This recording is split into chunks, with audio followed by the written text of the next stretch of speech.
course, I got in about 2 in the morning last night. Do I look like Lubie? Good morning, by the way. You look Do I good. look like I need a cut, man? You look good. I'm proud of you. You're like ready. You're on time. All the guys there didn't have to stress out waiting for you. Look at you. A new day.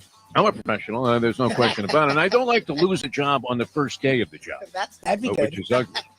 Because we already lost one job, and we got fired by Fox. And in fact, you and I, Lubie, are the only starters that were ever beaten out for a job by Brady Quinn. If you can kind of wrap your arms around that concept. Florida, which is in the state of Florida, has been in the Stone Age forever. I mean, we're still operating by blue laws. I don't even know if you can buy a beer before 12 o'clock on a Sunday. I'm not sure what religious cult is responsible for the legislation that takes place, but essentially Florida is structured this way. We're here in South Florida, which is very hip and up with modern times. And once you get, would you say, north of Palm Beach, Mike Lubitz, West Palm Beach, Florida, for those unfamiliar with the geography of the state, if you get like 30 miles out of town here, forget about it. It's Hillbilly City. You're hearing banjo music, and somebody's telling you to squat down like a pig when you pull up to the Waffle House. It's just the way it is. Leslie Visser, a lovely and talented one. I mean, the first woman, and for a long time, the only woman. There are now two in the NFL Hall of Fame. I mean, in there with all of the greats, Johnny U, Joe Willie, all of our favorites, Joe Montana, the great Dan Marino, and Leslie Visser, part of the scene in the NFL Hall of Fame. But what level of distinction is it to be the first guest on our new program? Because I would imagine, Leslie Visser, and by the way, how are you? Thanks so much for joining us here on the program. Is this an after-school special? This isn't practice. We're doing it. We're all over the world. Congratulations to you guys. I'm so proud to be your first guest. And, of course, I have a number of things to go over that maybe this time it could be different. You know, it's not the gambler's creed. You think we're going to erase the past all at once here in one program? It's impossible. The time. Wake up with Defo, joined by Lubie. Welcome to the Defo Show.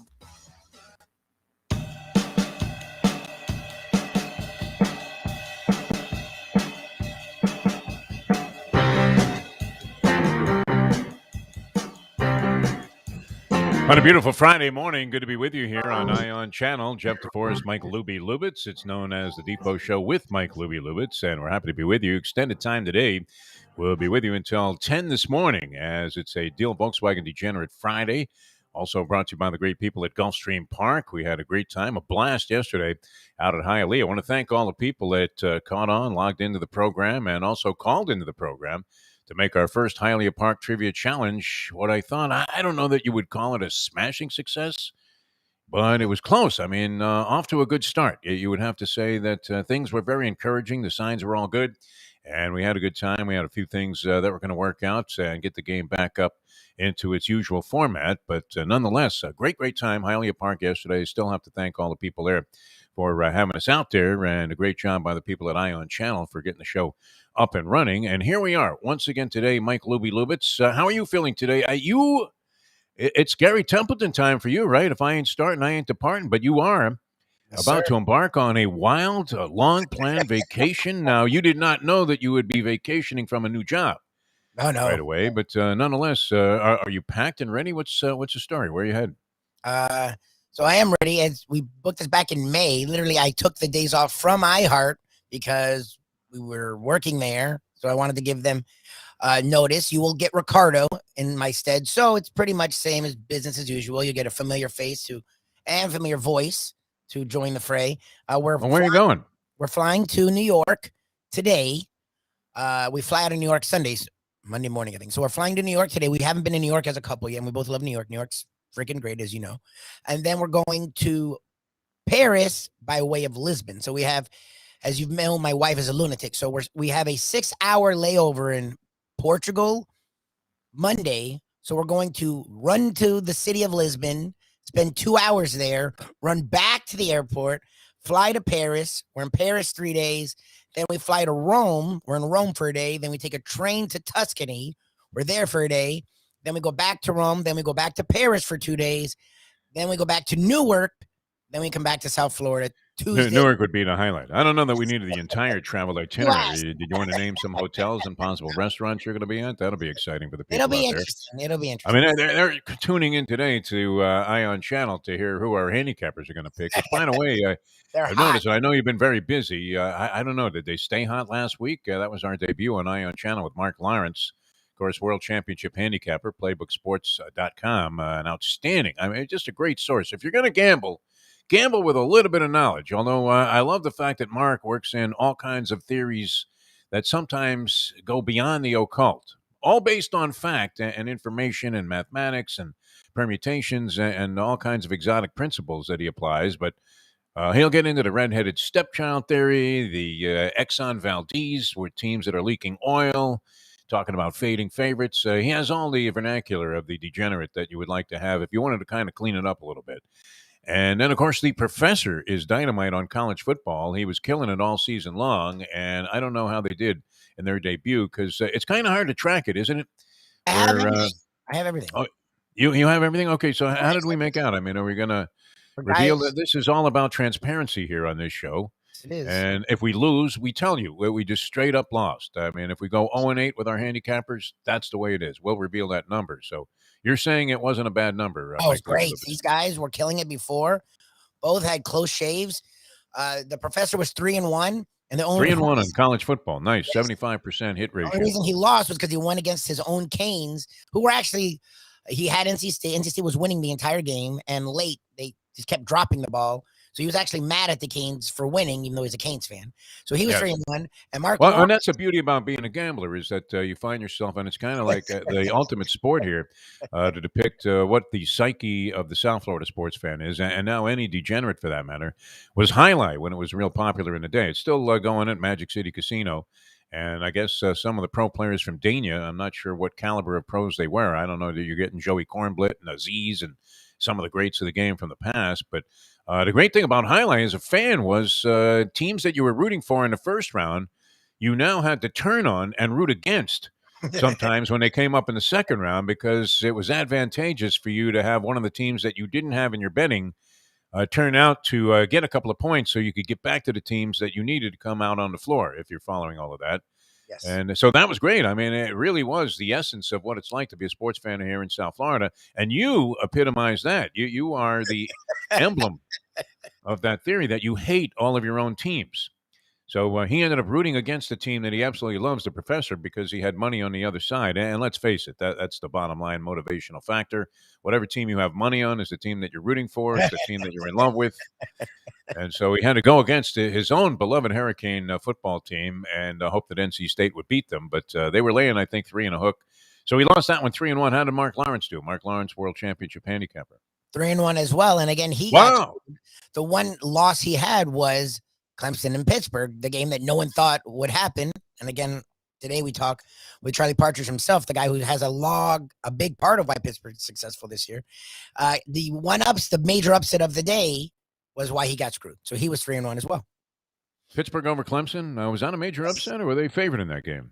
Pittsburgh over Clemson. Pittsburgh was favored by lines makers, but if they had to be favored if Mark Lawrence took Clemson because, exactly. Yeah. Because he always takes the underdog. I mean, that's one of the great things about that segment here. So we'll have our Degenerate Friday handicappers appearing on the show. That's later on, the professor and Mark Lawrence. And you can also catch, he was on yesterday, but you can dig up the podcast on Believe Podcast Network and log into yesterday's edition of the program, After Hours with Defo and Lubie, and catch Brandon Lang, who, interestingly, is the guy that kind of led us to the Believe Podcast Network to begin with, because yes, sir. He's a guy that can't be inhibited and limited by the parameters of what level of speech you can use and or things that you can talk about.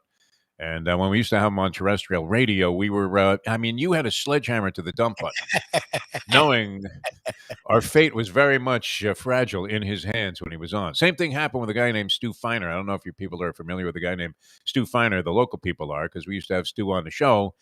And I think at the time, I don't know if it was a cocaine habit, whatever it was, he would actually admit on the air that he had just stuck his face in a pyramid of cocaine as he was spewing one expletive after another on the program, and you couldn't keep up with it. And we finally had to, unfortunately, dump Stu. And, of course, what happens with Stu Feiner?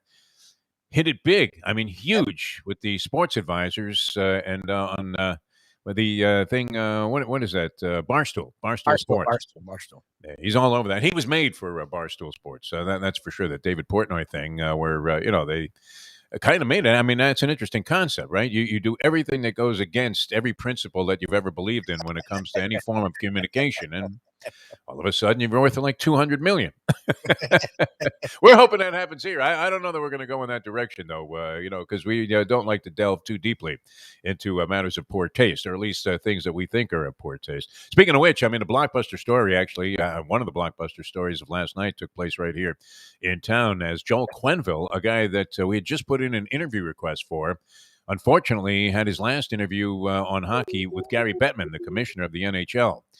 And you would have to say what? I mean, is it a cheesy pun to say the puck stops here?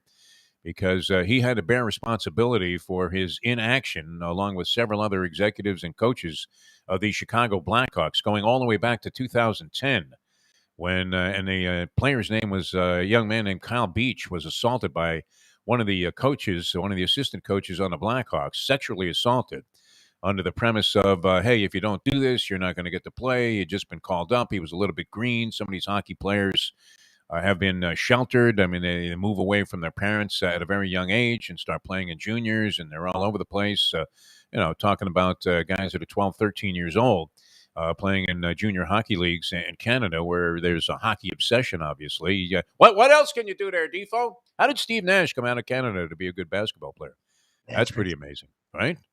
You can't. What are you going to do? I mean, you would have to have a snowplow in your possession. I mean, literally, like one of these John Deere things to be able to clear off even a small space on the court. So, although Nash was famous for, can I say this, the Cochise move, is what I used to call it, or am I going to get into some kind of jackpot myself here? I don't want to have any skeletons in the closet like Quenneville did.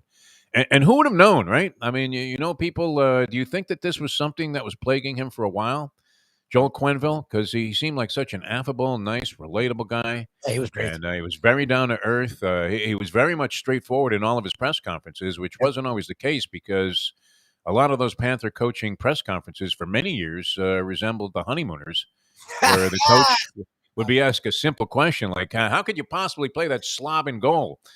And he would go Ralph Cramden, right? A and that was, an unfortunate MO of the Florida Panther organization, as the Canadians like to put it. And you hear people refer to the team in hockey as the organization, but highly chaotic.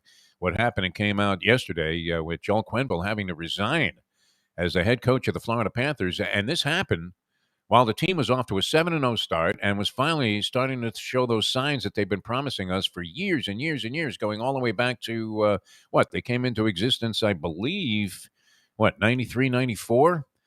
And since that time, we went to the Stanley Cup Finals the third year, the Florida Panthers did, with a real gritty, gutsy team. Billy Lindsay, and you had all kinds of great guys on that club. And they go to the Stanley Cup Finals, get blown out by the Colorado Avalanche, swept in 4 games. But that last game of the series, the fourth game, the clincher for the Avalanche, was one of the all-time classics in NHL history. Not just Stanley Cup, but NHL history, period. And that's with apologies to Henri Richard, Maurice the Pocket Rocket, and all of the great players that played for Les Habitants, the Canadians. But went, 3 overtime periods. The Beezer finally gave up a goal. What was the guy's name? Uwe something. Uwe Krupp was the guy who scored that goal. There's a trivia question for you. Uwe Krupp, who never scored. The guy had like 2 goals in his career. He had less goals than Moose Vasco.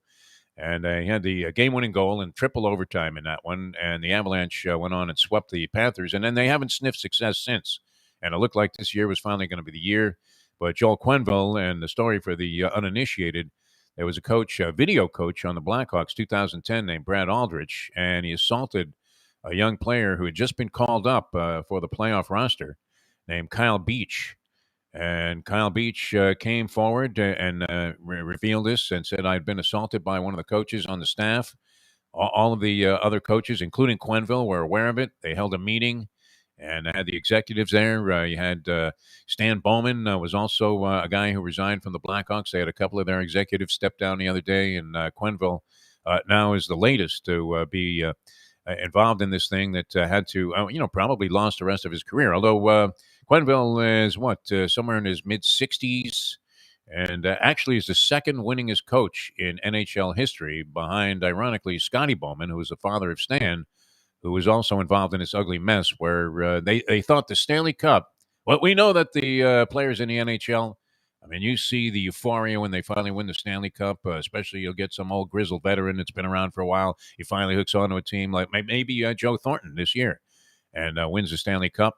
And they just can't get enough of reveling in the glory that goes along with winning the Stanley Cup. But they place the importance of the Stanley Cup and not disturbing the chemistry and the psyche of the team ahead of reporting this incident. And now, 11 years later, it's costing people their jobs. So very interesting story happening. Hey, by the way, Lubie, did you see Jean Morant last night? Wow, what a game he had. You talk about, boy, what a game last night. Unbelievable against the Golden State Warriors. And it begs the magic question, Lubie. Dare we ask this here on the show? This is Sports Talk Fodder if there ever was. Okay, what are you going to do? Would you rather have taken Jean Morant over Zion Williamson if you were the New Orleans Pelicans? Zion oft injured, and yet a great player, right? I mean, I think he had exceeded in his rookie season anything that you expected him to be able to do when he came on late as a pro. Almost won Rookie of the Year, and Jean Morant, who did win Rookie of the Year that year, has really excelled. I mean, he looks like an exceptional, as they say now, I don't like to use the cliche, generational talent. Yes. But he looks great, and might have been a better choice. I don't know that you could lose with either guy if Williamson is in the lineup, but Jean Morant, sensational game last night to knock the Golden State Warriors from the ranks of the undefeated, as they were 4-0 going into that ball game. And once again, the Grizzlies, always a nemesis on the road. They do well in San Francisco. They must like the bisque in San Francisco because they always play well there. No question. They have an edge when they go to San Francisco, and they beat the Golden State Warriors last night. So I believe with the Bulls losing, is it true, Libby? There are no unbeaten teams now in the NBA so early in the season. Nobody's gone like 4-5-0. Who else has got zero in the loss column? Anybody? I think nobody. All right, joining us right now, and this is great. It's a Deal Volkswagen Degenerate Friday, and we're hoping to get out to Gulfstream Park, much like we were in Hialeah in the very near future. The Jazz, gentleman. Sorry to interrupt you. The Utah Jazz Jazz. were done defeating. Okay. 4-0. Well, we lead the league in bad information here on the show. I guess it's easy enough to punch up the standings, but I was too lazy to do it. My computer screen was blank. And my mind goes blank every time we make this introduction, as joining us on Degenerate Friday, as he always does, one of the greats. And this man, largely responsible for many, many winning picks here on the program. And then he went ice cold, proving an old Andy Beyer theory that women and gambling don't mix. And we don't mean to be disparaging the women at all, right? Because you always think of the guy, I guess you could take the scene out of Casino there, where, De Niro's shooting craps, and, he's got the hot blonde standing next to him. And sure enough, she's grabbing his chips and throwing them all around the room. I guess it wasn't De Niro. It was, some sheik that she was standing next to, Sharon Stone. And it just always ends up being an ugly scene. But joining us right now, the great one himself, Mr. Jersey Kyle Martinez. Jersey, how are you, my friend? Good morning, guys. How's it going over there with the video streaming on the ION channel? Everything's looking good. You guys coming across clear, so I assume everything's good. Where are you, though? You were supposed to be on this thing. We're fine. On video. What is your excuse? You had the simple assignment to go to an electronics store and buy some kind of stand for your cell phone, which you were going to do this thing in very cheesy fashion here. Well, why don't just pick one out of a Cracker Jack box, a camera? But you're supposed to be on camera here today. What happened? Give us all of your excuses, Jersey Kyle. Let me get you a laptop. Well, I mean, a little reluctance there. Are you hearing us in delay, or are you just rendered rarely speechless for a moment? If you'd let me finish, sir, I am a little technically challenged when it comes to these type of things, and I thought maybe Cecil B. Lubitz could have come over to my house and maybe set this thing up for me. He's the technical one. You were going to have Lubie come to your house to have you turn on your cell phone camera so you could appear on the show today and so people could see what you look like. Is it that I don't know? You look fine, right? Obviously, Similar laptop. since you I fell will in love, I mean, you've actually been looking better, which is kind of odd because usually a guy starts to really straighten up after he gets dumped by a girl, and you start taking care of yourself, and you know you want to. You're not one of these guys though that worries about like you're going to run into one of your exes on a date, and that you want to look like you're with a hotter girl or anything like that. You never had that kind of bizarre, kind of competitive mentality when it came to being dumped. No, I mean, I try to, set the rule where I stay friendly with most of my exes, just in case, I mean, we end up back in each other's arms again for some reason. You gotta keep the peace. I mean, I don't usually leave like you leave most of your relationships with like pots and pans flying out the door after you. Yeah. I mean, you got to hide all of the weapons. I wouldn't do well on, the movie set of Rust, and ending relationships. That's for sure, because a loaded gun would have been pointing straight at my head. Maybe the back there. I have been chased around with butcher knives and things like that at the end of relationships. You leave them well, but oddly enough and ironically, the woman that despised you the most, that vowed she would never ever do anything but look forward to the day that you passed away after you broke her heart in a zillion pieces, is now your current flame of choice. Yeah, it's kind of amazing, right? That she's even put up with me for as long as she has for the last year or so here. But she has said, if I start with any of my nonsense, I'll be quickly dispersed of. So we don't have to really worry about that. I got to be, on pretty good behavior here, or else, I'm going down the river with you. You take a lot of shots at Lubie for being Svengali'd by his wife, Shirley, and it is a joke. I think the people can already sense this. I mean, Lubie's at a meeting with the people from Ion Channel. He'd never met him before. Jack is, well-renowned around town and around the television and radio industry. Everybody, you mention Jack Namer, and they say, oh, yeah, Jack, man, he's really good at what he does. And here's Lubie. Every other word out of his mouth is, well, Shirley says this, and Shirley says that, and Shirley says this, and Shirley. And we're thinking, who's Shirley? I mean, when did she become part of the business here? And Jack's looking at his people like, who's Shirley? Does anybody know who Shirley is? And, so he is Svengali to the point where he doesn't make a move. In fact, I mean, if you listen to that ridiculous itinerary he has for a trip where you're going to Lisbon, and you're going to run somewhere like, up some mountaintop to have a sandwich, and then go back down and try and get to the airport in time to get to your next destination, which is Newark for some reason. We could advise them. Who goes to Newark as part of their travel itinerary? Nobody, unless it's by mistake, right? Well, unfortunately, people are going to have to land in Newark. Right? And the whole plane goes, no, Sully, just put it in the Hudson. We don't want to land in Newark. You unfortunately, I mean, Jersey, I have to say, I've never seen a guy go through more of a metamorphosis than you do when you're in the presence of a woman. It's just crazy. One that you care about or care to enjoy, having any kind of relationship with. You just turn to putty. You turn to mush. It's absolutely crazy. Let me ask you this though. I was thinking about this because you know me. I've been booking my friend Francesco's action forever.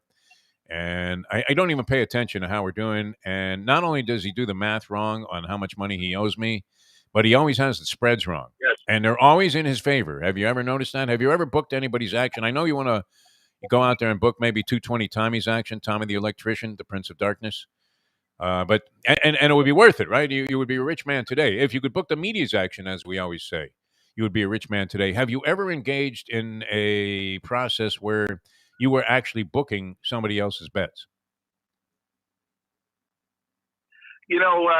Way back when I used to phone a lot of bets in, back before this internet, betting came available and things like this. Yes. There was a couple of guys that would call in, a bet on a Monday night game or a Sunday football game, and I would say, "Oh, this guy never wins," and I would hold it. I would hold it. Right, you never make the bet. A guy calls you, says, hey, can you put 20 on so-and-so for me at the track? I'm sure you do that with me because I've called you many times and said, would you mind making me like a $20 7.5 exacta box? And it's never going to hit. So I don't know. I mean, the problem is on the rare occasion, and I did this. This happened to me with Tony Segreto, the great Tony Segreto, who's part of the show here, Old School with Tony Segreto. He calls me. I believe we were watching the Preakness a few years ago at Hialeah Park, and I was getting clobbered at the time because the racing started at like 11:30 in the morning that day, and I was already stuck like 300 by noon, which is not necessarily a comfortable position, especially when you know you're going to be there because you drove down with a friend until well after the feature race, which is going to be the Preakness. That's going to be like 6:30, and you're already out of ammunition. And Tony calls me, and he wants me to bet like some ridiculous amount of money on a horse that he got from Hank Goldberg. And I thought, well, that horse will never win. And when was the last time Hank picked a winner?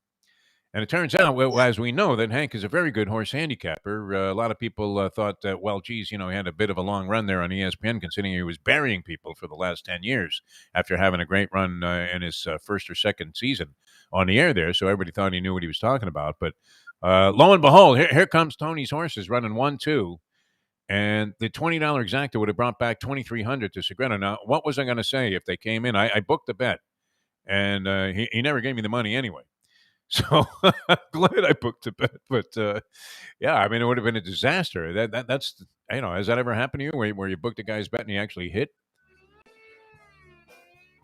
Anything over 2-1, you got to put it in, especially when you give me those 7-5 exacta boxes for $20. I mean, if I don't put that in, and it does happen, that once in a lifetime where lightning strikes, and then you do hit a winner, and I don't remember the last time you hit a winner. I mean, Francesco, I don't think I've ever called you with a winning bet.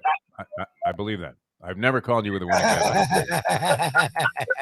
I'm like 0 for 77 or something like that, maybe even more.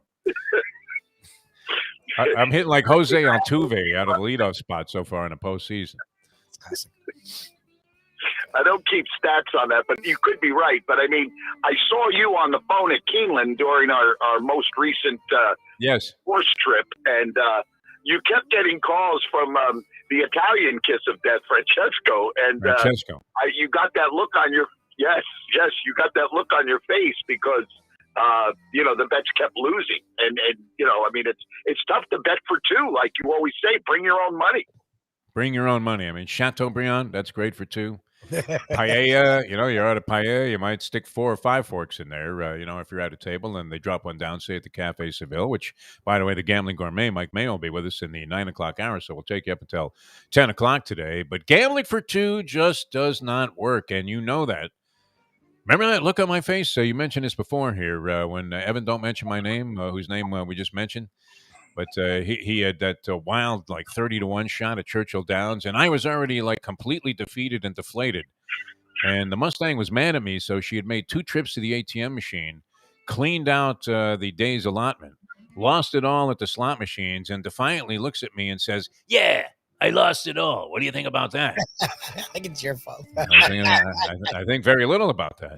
And, so I was also getting crushed. So I'm thinking this is like a $1,200 day I'm having, of which maybe 4 sticks were mine.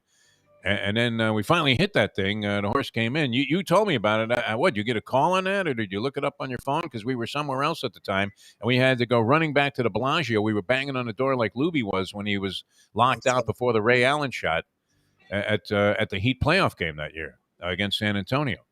And we were banging on the door. They finally let us in. Security let us in, and they told us, come back tomorrow and get your money. But Nice.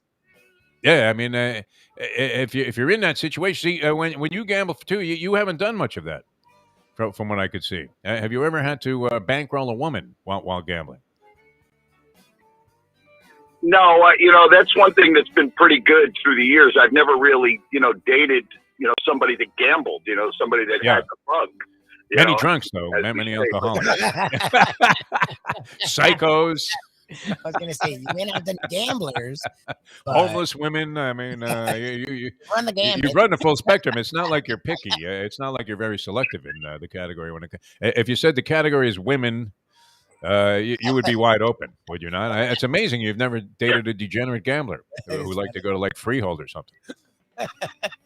No, and believe me, that doesn't mean that can't happen, somewhere down the road. I mean, it's not over yet. But no, you're right. I mean, alcoholics, other types have have found their way into Psychotics. my life, and it's been exciting. Yes. Insane people, yeah. I mean, no, it's been great. Overwhelmingly possessive, jealous. Well, Yes. we've all done that. It's happened. We've all been there, my friend. We've all been there. That night, Honestly. I mean, I hate to keep talking about some of the trips we've taken because most of them are to, gambling destinations. But yes, that They all have been to gambling And destinations. Atlantic We've City. never been anywhere else. Yeah, What wasn't? it's not like we're going to Honduras, my friend. Together. But even when you went to Visser Mama's wedding, you still went to multiple gambling destinations. I ended up at Suffolk Downs, and I almost didn't have a ride back because the cabbie that drove me there came in with me, and he had his cab repossessed while we were inside. That was a great thing about Boston and the Boston cops. They knew they could find all the cab drivers at Suffolk for the fourth race. So if one of them hadn't paid their medallion fee or hadn't been paying the car payment on the cab they were driving, they would just come right there with the tow truck. It was great. Yeah, and that's true. The minute we got off the plane for the Visser Mama wedding, you were probably at Suffolk Downs within about 30 minutes, which I think is a world record from wheels down. The biggest disappointment, and Leslie Visser, might be our dear former friend after this segment, but because when you reveal the truth sometimes, even later on, look what happened with Quenneville, right? The truth came out, boom, he's out of hockey. And we may be out of the circle of friends of Leslie Visser or even acquaintances, because the truth is, as soon as we landed, and you were part of this too, so don't try to punk out on your responsibility here. We got on that elevated train they have there in Boston that takes you kind of certain destinations around the city, but not everywhere. But convenient enough so that you can make use of it. It's not like Metrofail here in South Florida, which is the train to nowhere. A great blues number, by the way. You can catch that on an album by Savoy Brown, and many other artists have done covers of this song, The Train to Nowhere. But you know what the last destination was, and you were the first guy to notice it because it had a big star. The last destination on that train that you picked up in the city there was Wonderland Dog Track, which I don't know if it was in existence at the time. I think it had already shut down. But, safe to say, and this is true, I have been there on a couple of occasions, the Wonderland Dog Track on other previous visits to Boston. That may be as low as it gets, huh? I mean, I remember when I met my second wife, our second date was at the Hollywood Greyhound Track because I had a freebie dinner there. I'm sure she was impressed with that. Oh, she married me anyway. She thought I had money. That was the funny part. All right, Jersey, hang around. We have a lot to talk about. Your New York Jets were pathetic last week. I know you probably have, Breeders' Cup stimulus package horses to give away today on the program. Are you involved yet in the Breeders' Cup handicap?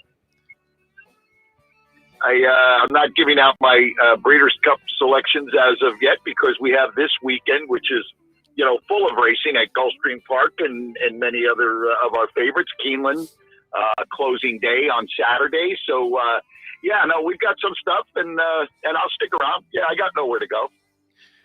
Oh, your last pick on the show should have been your last pick, right? Didn't you give out Soup and Sandwich, who there he is. Hey, Joe, yeah, there's something way in the back there.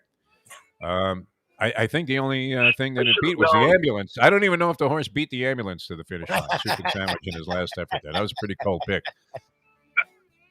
No, I should have known better to use a horse that you actually bet on once, but I did, and I'm going to take my lumps. Ran dead last. If anybody really wants to know, it should have been. Hale loves that horse also, of course. The Gambling Gourmet, anything with a food reference in it. But Soup and Sandwich ran like some really badly made hillbilly burgoo. That's for sure. I mean, I don't know if that was possum or squirrel at the bottom of that pot, but I wasn't touching it. That cost a lot of people a lot of money last week here on the show. All right, it's a Deal Volkswagen Degenerate Friday. Deal Volkswagen, what a great place, my friend Jersey Carl. How many cars have you personally been responsible for selling there? Because it's been like more than a dozen, I believe. I don't look back, but I know we got 2 out of there last month, and the lovely Corey has now been on the phone with Anna the last couple of days, and I think we've got a Tiguan that's coming in shortly on one of those nice big trucks that pull up there and start unloading the vehicle. So, great place. Everybody who's gone there has just loved it. I mean, the service Anna's great, always getting them the best numbers. And when it comes to the numbers, we always say, give me another number. And they do. That's the way it goes, the deal. That's why your deal is taking so long, a little protracted negotiations. I think it was easier to navigate the deal for Patrick Mahomes, which now looks like a bad one as Kansas City is imploded. But you're always going to get a great deal at Deal Volkswagen. In fact, the cars are literally, Jersey, flying out the door. I got that word yesterday. As soon as they get them in, they're going out. So go online at dealvolkswagen.com because the prices are right on the money. And you're never going to get a better price on a vehicle, and you'll never get better service or better backup follow-up service. They don't forget about you. Yeah, some dealerships, you've bought cars, and Lubie probably has experienced this. The minute they're all in, right? They couldn't be any more of your best friends while you're there in the showroom. You get in the car, they give you the wave, and as soon as your rear tires leave the driveway entrance there, they put up those steel spikes. So you can't even back up to ask a question, right? They don't do that. I mean, it's like coming out of the chute there in a Gladiator movie, right? You get hit in the face with a steel spike ball the minute that you're out the door. Follow-up service, just impeccable at Deal Volkswagen. You're going to love everything about them, including the certified pre-owns.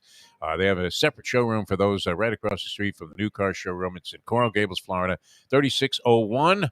Bird Road, and right across the street, 3650. Give them a call, 305-448-DEEL, or visit their showroom and or online at dealvolkswagen.com. We'll be back with more with Jersey Kyle. Later on, our handicappers, Mark Lawrence, going to join us here on the show. 3-1 last week. That's college and pros.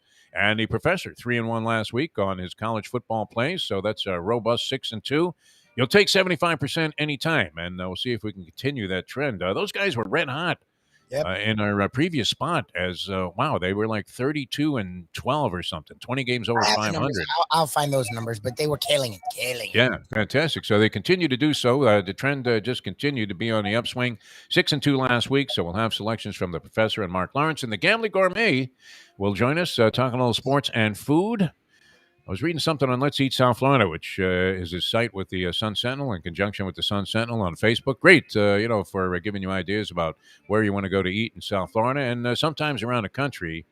And they were talking about the best brunch anywhere in South Florida or in the Fort Lauderdale area. And I think hands down, won by the Blue Moon Fish Company, which is a nice little spot there right by you, Jersey Kyle.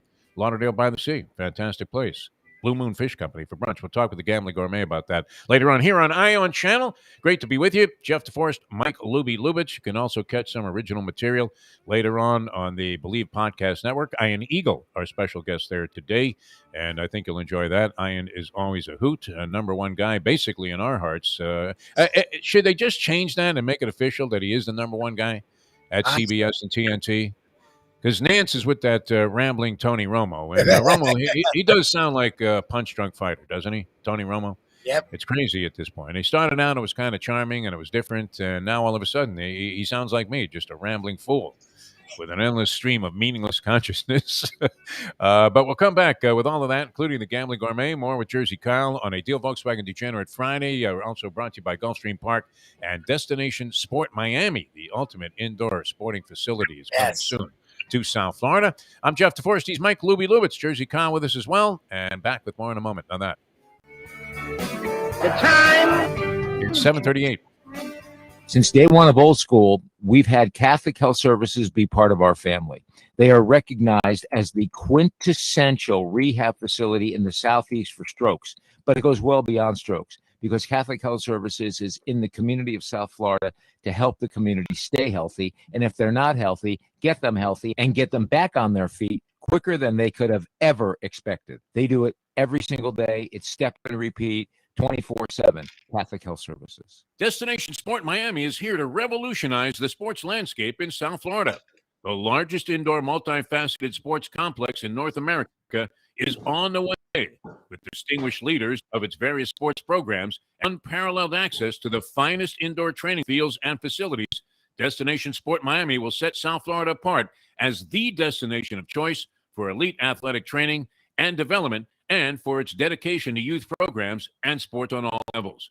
A phenomenal concept and a powerful undertaking, Destination Sport Miami will also be an important commodity in the business community as well. Destination Sport Miami, its time has come. The championship meet is right around the corner at Gulfstream Park. The only place for live racing, Gulfstream's action has never been hotter.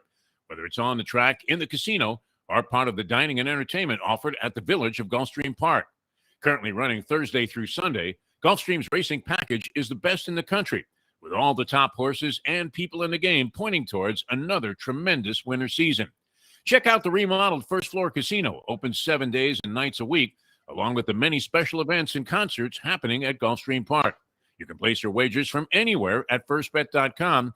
Check the calendar of events at gulfstreampark.com. From the newly renovated sports bar to the beautiful bayside views captured at the Tiki Bar, Jimmy Johnson's Big Chill has it all. Located at mile marker 104, the Big Chill also offers waterfront dining while experiencing breathtaking sunset views of the Florida Keys. It's simply the hottest spot in the Keys to cool off. That's Jimmy Johnson's Big Chill at mile marker 104 in Key Largo. For more information, call today at 305-453-9066.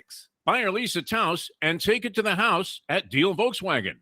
Anna and her team make your next VW purchase or lease so easy with new inventory rolling in daily and the biggest selection of certified pre-owned vehicles in the business. You can make your deal online at dealvolkswagen.com or visit the beautiful showroom in the classic location, 3601 Bird Road, right in the heart of the Gables. Or give Anna and the team at Deal a call at 305-448-DEEL. Jettas, Passats, Tiguans, Atlas models, and the hottest vehicle in the industry, the new Taos, all at unbeatable prices and all ready to roll off the showroom floor at the #1 Volkswagen dealership around, Deal Volkswagen.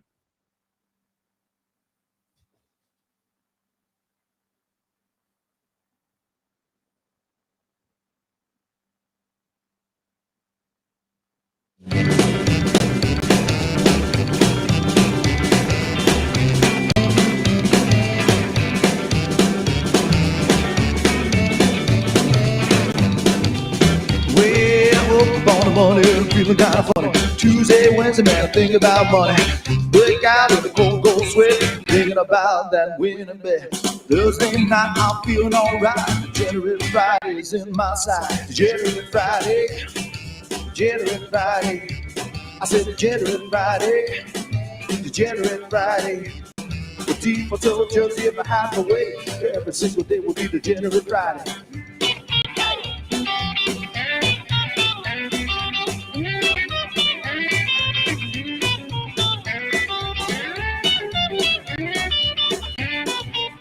Well, Lubie don't like it, but that's okay. Jimmy Martinez gotta pick the winners anyway. Yeah, it's my favorite day of the week.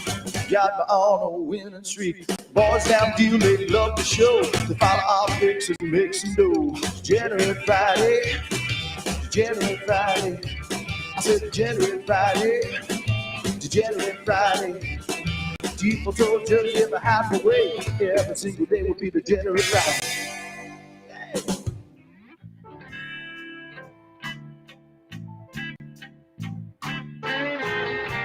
Welcome back to the show. Good to have you guys with us at Deal Volkswagen Degenerate Friday. And, of course, brought to you as well by Gulfstream Park, our title sponsor, Destination Sports Miami. And, Destination Sport Miami, rather. And the people there doing a tremendous job getting things ready for what will be a blockbuster of a facility here in South Florida. And it's going to really put us on the sports map. Although we were in disgrace on the sports map yesterday, and it seems unfortunate, right? I don't know, Jersey Kyle. Are you worried about any skeletons popping up in your closet? Because I would imagine that is a door that you would have sealed by like Flex Seal to make sure, and using like every form of it, including that one where Phil Swift looks like a giant in the commercials there, and he's spooking all those construction guys. But wow, I mean that's really something. Anything hidden there that we should know about, Jersey Kyle, before it becomes public, now that you're a major public figure with your appearances here on Ion Channel? Is that why you're in hiding, by the way? Did you deliberately sabotage the video aspect of the show, which is what we're really trying to concentrate on here? And I know a lot of people, have listened to us as a radio entity, but they want to see what you look like when you're making all of these bizarre proclamations. Yes, you know what? Next week, I just needed some time to try to put this thing together. But again, I am technically challenged. You said I needed a tripod, I needed an extension microphone, I needed, all these things. So it was a little difficult to throw it together. But a man in my position cannot be made to look ridiculous. And I would have looked ridiculous trying with all these wires and things hanging all over the place. But next week, I have a whole week to get this together, so it'll happen. Next Friday, on Degenerate Friday, you will get you dodged the question. You dodged the question completely.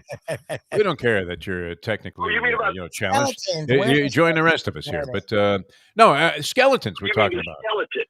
Yes. Skeletons. Yeah, I mean, is there something haunting you on the inside that you hope that nobody ever finds out about? Like, I guess with me, there are probably a few things that I'm not proud of. I don't know. Is there anything there?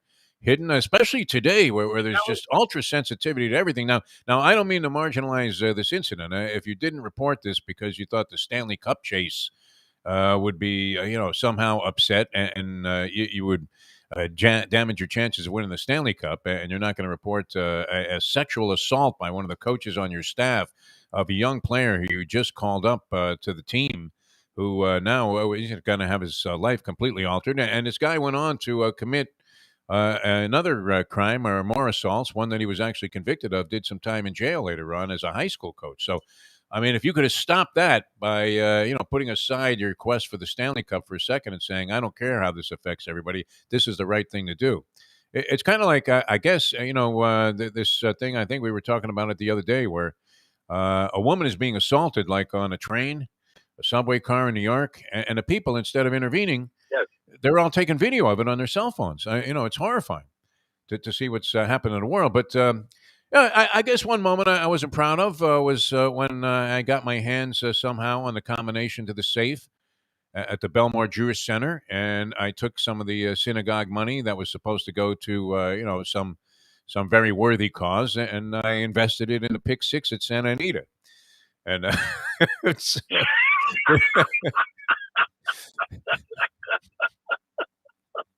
Yeah, no, listen, I mean, with the rabbi running off with the congregation's money, exactly. I mean, things like that, they can haunt you to your grave. Yeah, no, I mean, I have that door that is shut, the closet door that is closed, and like you said, sealed up. And I mean, if that thing ever did open up, it would. You talk about skeletons; it would look like Night of the Living Dead. I mean. So there's nothing there. I mean, I would imagine, in your various gambling ventures. I mean, you were telling us about the time the teacher gave you the money to go to Freehold and allowed you to skip class last time to bet. What was the name of that nag? That's the funny thing too, that you can always remember these horses. Like I remember Wheat Hauler when we thought we had decoded the fix at Vernon Downs through the masthead at the Syracuse Herald Journal. We thought there were signs coming there from some Russian mob syndicate. And sure enough, we hit like an $84 horse, but it turned out none of that was based on any form of logic whatsoever. There just happened to be a bizarre, ungodly luck that led us to that conclusion. But I mean, no skeletons there. I mean, things that you need to reveal about, especially with gamblers. Yeah, with your stuff, a lot of it's just out there. You guys are so degenerate that you're just used to just living your life, and the stuff comes out and you deal with it as it comes. Like, I feel like whatever skeletons you guys have, unlike a lot of these people who lead these perfect lives, you guys sort of just who you are. Like, that's what I think. I tried to convince my first wife that I had bought gas 3 times on the way home from the Flagler Greyhound track one night when we lived a mile away. She was wondering how I went through like $120, which at the time I wasn't making scratch. I just started out in this town, and kind of right back there now with the Eye on Channel, right? And I still feel some sense of guilt about that. You never did, Jersey Kyle. You'll come home and tell your girl, "Oh man, I got pasted today. I lost like 600." Or do you never minimize the amount of your losses? I think you exaggerate them, to be honest. Yeah, no, I do. I try to pump them up in case she had in mind that she wanted me to buy her something. We lost it. I lost a Gucci bag today. Women put it in that context too, right? Exactly. They tend to itemize and sort of give some a tangible approach to what money you put up in smoke. Like we could have bought a refrigerator that we needed, right? Yes. When you tell her you lost like $750 at the track that day, you can't itemize things. No, I mean, can you? No, I mean, last Saturday it got so bad at the track when I I brought home a couple of those number one chicken sandwiches from Chick-fil-A, and she said, I thought we were going out to dinner. And I said, this is dinner. You have remnants of a hot dog that you couldn't finish because you were so disgusted about a particularly damaging steward's inquiry. And you bring that home in a little paper sack. Yeah, no, that's not going to fly. All right, so no skeletons that you want to admit to in terms of gambling degeneracy. Nothing you've ever done. You never took money out of your mother's purse to go to the track. You never sold something that your wife coveted. You never lied to your mother. No. No, I mean, of course I've lied to my mother, but it wasn't about a gambling thing. It was, I'm going to be staying so-and-so, and then I was out all night, gallivanting through the neighborhoods. But, no, the only thing I can really remember that it involved, we were collecting money for the St. Francis grammar school basketball team for new uniforms, and they stuck us on, street corners like they do with those little, containers where people slip money into it. And at the end of the day, I think I had collected like $4 or $5 in change. And of course, I just broke the thing open and went to the local candy store and bought a whole load of candy bars. But other than that, no, that was about the worst it got. I have suspicions about the people, the little kids that are selling Girl Scout cookies outside of Publix, right?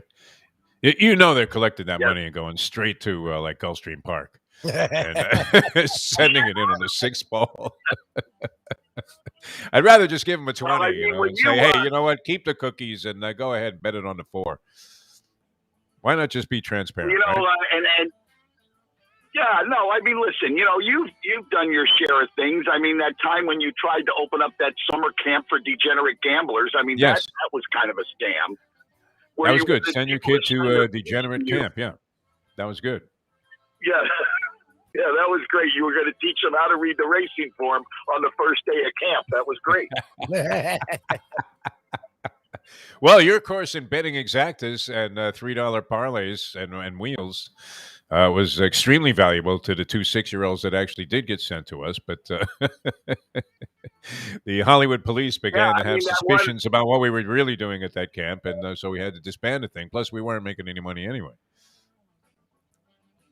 No, that didn't go good. But, it is the time of the season's right around the corner, Defo, and you talk about, bad relationships and the way things end, usually with household items flying at you as you're getting out the door. But, I mean, just a few weeks away, you may be have another one of your blown Thanksgiving dinners, which is, just around the corner, which is one of my favorite holidays. Yeah, we can get into that. And degenerates are particularly bad at affairs of the heart. We know that. And the holidays, I mean, that is not the time of year to be around a degenerate gambler, that's for sure. Unless he wins or she wins. I don't know. You have to include women in this category also now, don't you? With the slot play that you see. Women are playing poker. You don't see that many women reading the racing form, but every now and then, I respect that greatly. Would you rather see a woman reading the racing form or, some very sophisticated book, right? Like, all of a sudden, she's reading satanic verses. That may as well be the racing form. But you probably did that one too, right? Where you were on the quad there at Rutgers, and you were pretending you were reading some kind of philosophical writing, right? The complete works of Shakespeare or something, something by Plato or Aristotle, and the truth was inside you actually had the racing form that you were reading while you were trying to pick up chicks on the quad. Yes. Yeah, no, that was always a good move. But, I just think about, the time when I would, go to the beach on the Jersey Shore and, take a date there. And then on the way home, she thought we'd be going right home, but I never, would not stop to put in bets for the late double at Monmouth Park, and and many of them broke up with me shortly after that. But, There's one thing about the Mustang. I'm glad she likes to play the slots because I don't have to hear which it's a rallying cry for a lot of women. And we were talking about it last week after I had that dinner and everybody was being asked their favorite vacation destinations. And I think it's a common thread with a lot of women that are with degenerate gambling guys. And that is, can we go somewhere that doesn't have a casino? Please? right? And you've just booked a cruise to the Bahamas, right? Where you can gamble the minute you get 3 miles offshore. They might even start that a little bit early. You think they actually measure that? 3 miles, or you think they get that thing cranking about 2.5 miles out, right? I can still see the lights. Once you're out the inlet, once you're out the inlet, all bets are on. You know how that goes. Yeah. The tarp comes right off the craps tables, and the dice are rolled out. All right, we're coming back with more here. It's a Deal Volkswagen Degenerate Friday, brought to you by Gulfstream Park.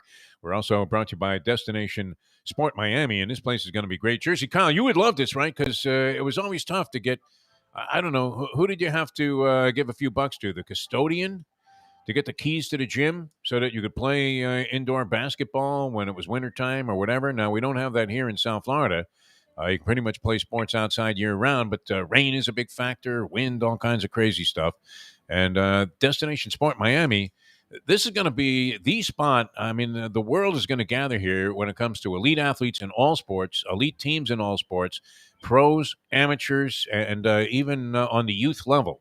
You're going to see so many different things happening there. I mean, it's so diverse what they're doing. The largest indoor, multifaceted sport facility in North America, Destination Sport Miami.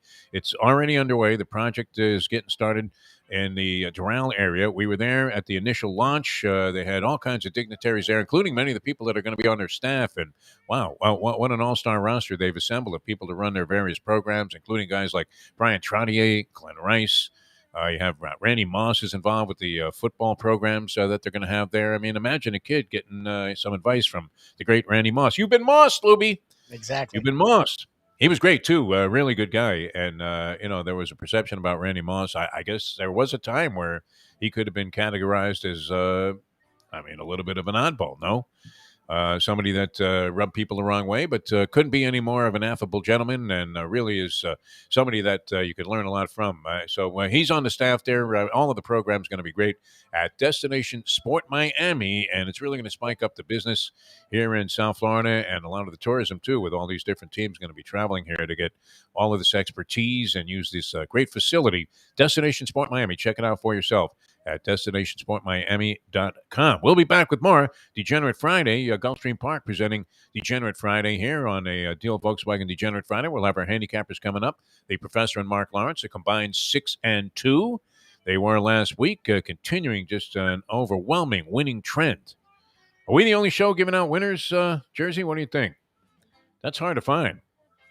A show where the people are actually giving out winners. They're not our picks, that's for sure. No, these guys have been on fire, and it's just fortunate that you get them every week, and they come in, and there's no fee for any of this, like some of those tout services.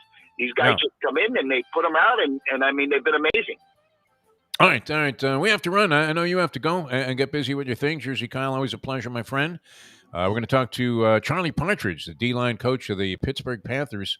And they're taking on the University of Miami this week. So we'll get some great insight into that ball game coming up.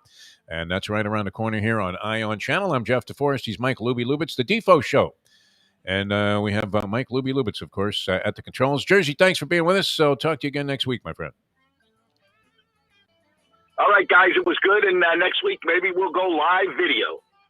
All right, yeah, we're going to see your ugly mug.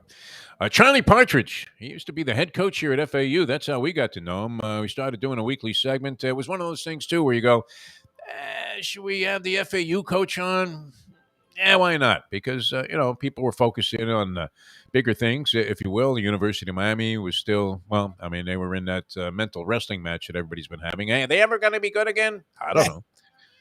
But Pittsburgh is good, and they're expected to spank the University of Miami. So we'll talk to Charlie Partridge, the D-line coach of the Pittsburgh Panthers. That's coming up next year on Ion Channel. We say sayonara today to our friends on WWNN, but we will be back Monday with Mike Mayo's Lunchbox, featuring Defo and Lubie. Like we've turned the whole thing around here. Now we're having Mayo do all the work, and we'll just be sideman on the show. That'll be great. So we'll see you Monday with that, and be back with more on Ion Channel in a moment. Now that.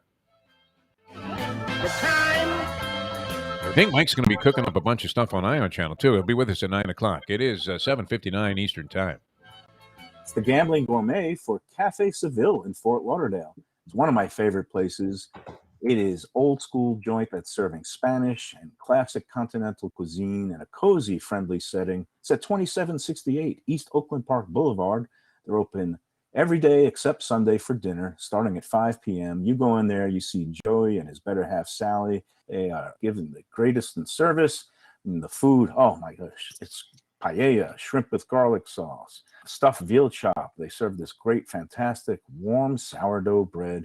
Go to Cafe Seville in Fort Lauderdale and tell them that the Gambling Gourmet sent you. Hey, folks, Tony Segreto here. What if I told you you could go to a great restaurant, feel completely safe because their COVID protocol is unmatched, have an amazing meal, have a great time. When the bill comes, you won't get sticker shock. You're going to say, that's too good to be true. No, it's not, because I'm talking about Texas Roadhouse. Great family atmosphere, great atmosphere for a couple, great atmosphere if you just want to go by yourself and watch a game and have the coldest beer in town. And while you're doing that, have the best bread in town. All at Texas Roadhouse. Everything you get there is fresh every day and made sure it's served at your table, hot and ready to go. And the best part is you don't get sticker shock because the prices are amazing. Texas Roadhouse. Destination Sport Miami is here to revolutionize the sports landscape in South Florida. The largest indoor multifaceted sports complex in North America is on the way, with distinguished leaders of its various sports programs and unparalleled access to the finest indoor training fields and facilities. Destination Sport Miami will set South Florida apart as the destination of choice for elite athletic training and development, and for its dedication to youth programs and sports on all levels. A phenomenal concept and a powerful undertaking, Destination Sport Miami will also be an important commodity in the sports business community as well. Destination Sport Miami, its time has come. Since day one of old school, we've had Catholic Health Services be part of our family. They are recognized as the quintessential rehab facility in the Southeast for strokes, but it goes well beyond strokes because Catholic Health Services is in the community of South Florida to help the community stay healthy. And if they're not healthy, get them healthy and get them back on their feet quicker than they could have ever expected. They do it every single day. It's step and repeat 24/7. Catholic Health Services. Buy or lease a Taos and take it to the house at Deal Volkswagen. Anna and her team make your next VW purchase or lease so easy with new inventory rolled in daily and the biggest selection of certified pre-owned vehicles in the business.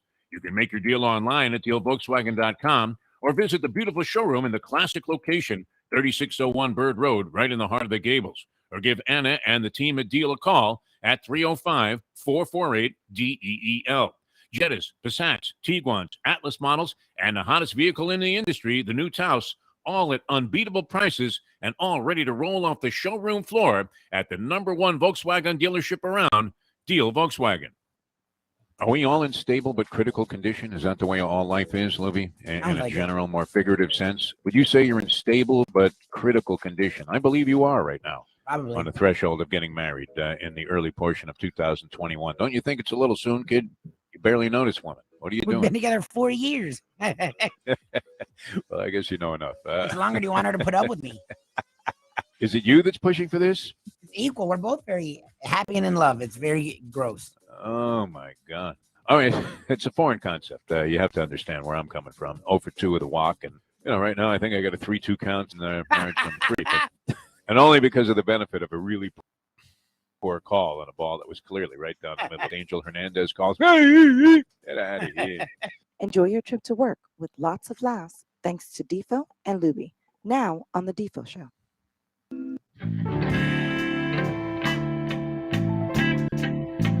Welcome back to the show here on Ion Channel, the Defo Show. Jeff Deforrest, along with Mike Lubitz. It's Defo and Lubie with you on Ion Channel. IonChannel.com. You can catch the video portion of the program. Having a good time so far today. A Deal Volkswagen Degenerate Friday, brought to you by Gulfstream Park. And we hope to return out to Gulfstream Park, catch those morning workouts as they zero in on the championship meet. That is unbelievably right around the corner as we're already hitting the end of October into November. So a month to go for the championship meet at Gulfstream Park. And you're saying, championship meet, what is that?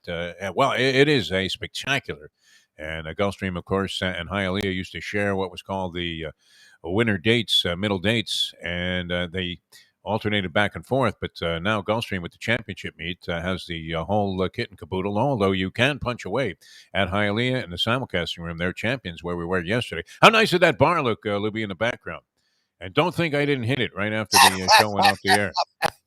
It looked tremendous, and I assumed you would have hit it right after the show. I had to replace 2 bottles of Tito's after yesterday's episode that I had gone ahead and guzzled. I mean, I gargled with them at Hialeah Park right after the program was over. But everything there is on camera, obviously, so there was no way to hide and have that so-called skeleton in the closet, which did in Joel Quenneville. Wow, that's some story. I mean, it was pushed a little bit into the background last night because there was a lot of live sporting activity that was capturing people's focus, including Green Bay and Arizona. How obvious was that Arizona was going to go down in that game from the very early portion when that guy muffed the punt and standing back there at about the 3-yard line, and you could see, I mean, the video evidence clearly that he had fingers on the ball, right? Just barely had tipped the thing. Yep. And that was enough to turn the ball game around. And then everything went south from there, or so it seemed. I guess Arizona staged a rally after I threw in the towel on the ball game and had a chance to take it into overtime and or win it at the very end. They got down to the 5-yard line after making a goal line stand. So a very good team. But if you only watch the first half of that game and maybe a little bit after, Jay Glazer is huge, by the way. Is he not? He must have custom suits. I know he's making a lot of money. And he does some kind of powerlifting, like he's the second coming of Alexei. He's big in MMA. He has like a gym where he trains like former players, current players, MMA guys on like MMA. He's like an MMA guru dude. All right. Yeah. No, he's big into that. I know that. And obviously big when it comes to NFL information. Is he the number one guy in terms of tracking information in the National Football League? I know we have Jason Cole. He's on top of stuff. And Ian Rappaport is big with NFL Network. Schefter, does Schefter come up with earth-shattering news? Or is, the stuff that he reports on mostly insignificant? And then you see his name attached. There's this obsession that everybody has with saying, well, no, we broke the story. I always love that when ESPN has confirmed the work of 3 other people who beat us to this story. Schefter says, yeah, that's happening. Okay, Adam. Seems like a decent guy. He went to my high school, believe it or not. Not while I was there. I mean, like about 35 years later, probably. Maybe more. But Adam Schefter was a graduate of Belmore Kennedy High School. Can you believe that? Belmore Kennedy High School. There you go. And that produced the great Adam Schefter, who is he's under a lot of pressure to come up with stuff. So he comes up with a lot of insignificant stuff, doesn't he?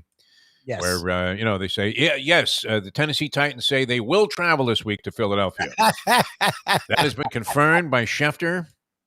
And they will play this week's game. Okay, thanks a lot. I don't know if they're playing Philadelphia this week. I don't think so, but just giving you an example. But anyway, blockbuster story was right here, this Joel Quenneville thing, where 2010, and I don't know, it seems a shame, right? You don't want to really have any negative feelings about a guy that we felt so strongly was finally. It's not like they had clowns as coaches here. I think that, I hate to say it, it was Dale Talon all along. Is that possible? Yes. A well-respected executive who everybody in the National Hockey League always had some very solid feelings for. In fact, the connection there, of course, was that Quenneville was a coach when Talon was a GM and the architect of those 3 Stanley Cup championship teams that they won in Chicago. So they went way back. And when Quenneville came here, Talon was still the general manager. And then the Panthers made a change. And it seemed to be he's become my third favorite Zito, Bill Zito, the general manager of the Panthers, for the moves that he's made. And they're sitting there at 7-0. And I believe they might be the only undefeated team remaining in the NHL as well. They've never started 7-0, and nobody has since like the 1936 Montreal Canadiens. It was the Canadiens, but it wasn't that far back. But anyway, I mean, off to a phenomenal start, doing everything right. Somehow, Sergey Babrowski, who was a human sieve last year, I mean, what hole did this guy not have? He even had like a perforated chest. You could put the puck through anything. You didn't have to go 5-hole, 3-hole, or any of that stuff, that terminology commonly used and referenced. 5-hole is a nice way of saying, can you believe he let that sucker slip right through his legs? How do you get beaten like that if you're a goaltender, right? Get down on a couple of knees there and squat down like a pig, as they say. But, you can't imagine. And I never understood. I mean, if you're going to have a guy like Sergey Babrowski and go the way he played last year for the Panthers at $10 million a year, which was one of those dooming factors, was it not, for the Dale Talon. Oh, well, Talon, I guess, wasn't the guy that brought him in, but so we can't blame Dale for that. But we can blame him for what was going on with the organization. Yes. Because the other coaches that departed later on went on. I mean, you had Gerard Gallant, who was the most unceremoniously dumped coach. I guess you would have to give it to that guy, Allen, that the Raiders fired and left in London. No, I mean, he literally did not get on the plane with the team after they had a game in London, the Raiders. At the Tarmac. Right? Hello? Hey, no, wait. And Gallant, they like tossed his crap right off the bus. Left him in a snowdrift. I mean, this guy had no means of transportation. They threw him like a snowshoe and said, okay, Jerry, you're on your own. Yeah, you'll get paid the rest of your contract. Don't worry about that. That was guaranteed. Vinny Viola, the owner of the team, has had a lot of success in horse racing, by the way. And I don't know if he's got anything going this year in the Breeders' Cup, but has had many. He had 2 Kentucky Derby winners, didn't he? Vinny Viola, but not much in the way of the winner's circle here with the South Florida team in the NHL. And then yesterday, they just smacked in the face as skeletons. Lubie, you have any skeletons? I don't think so.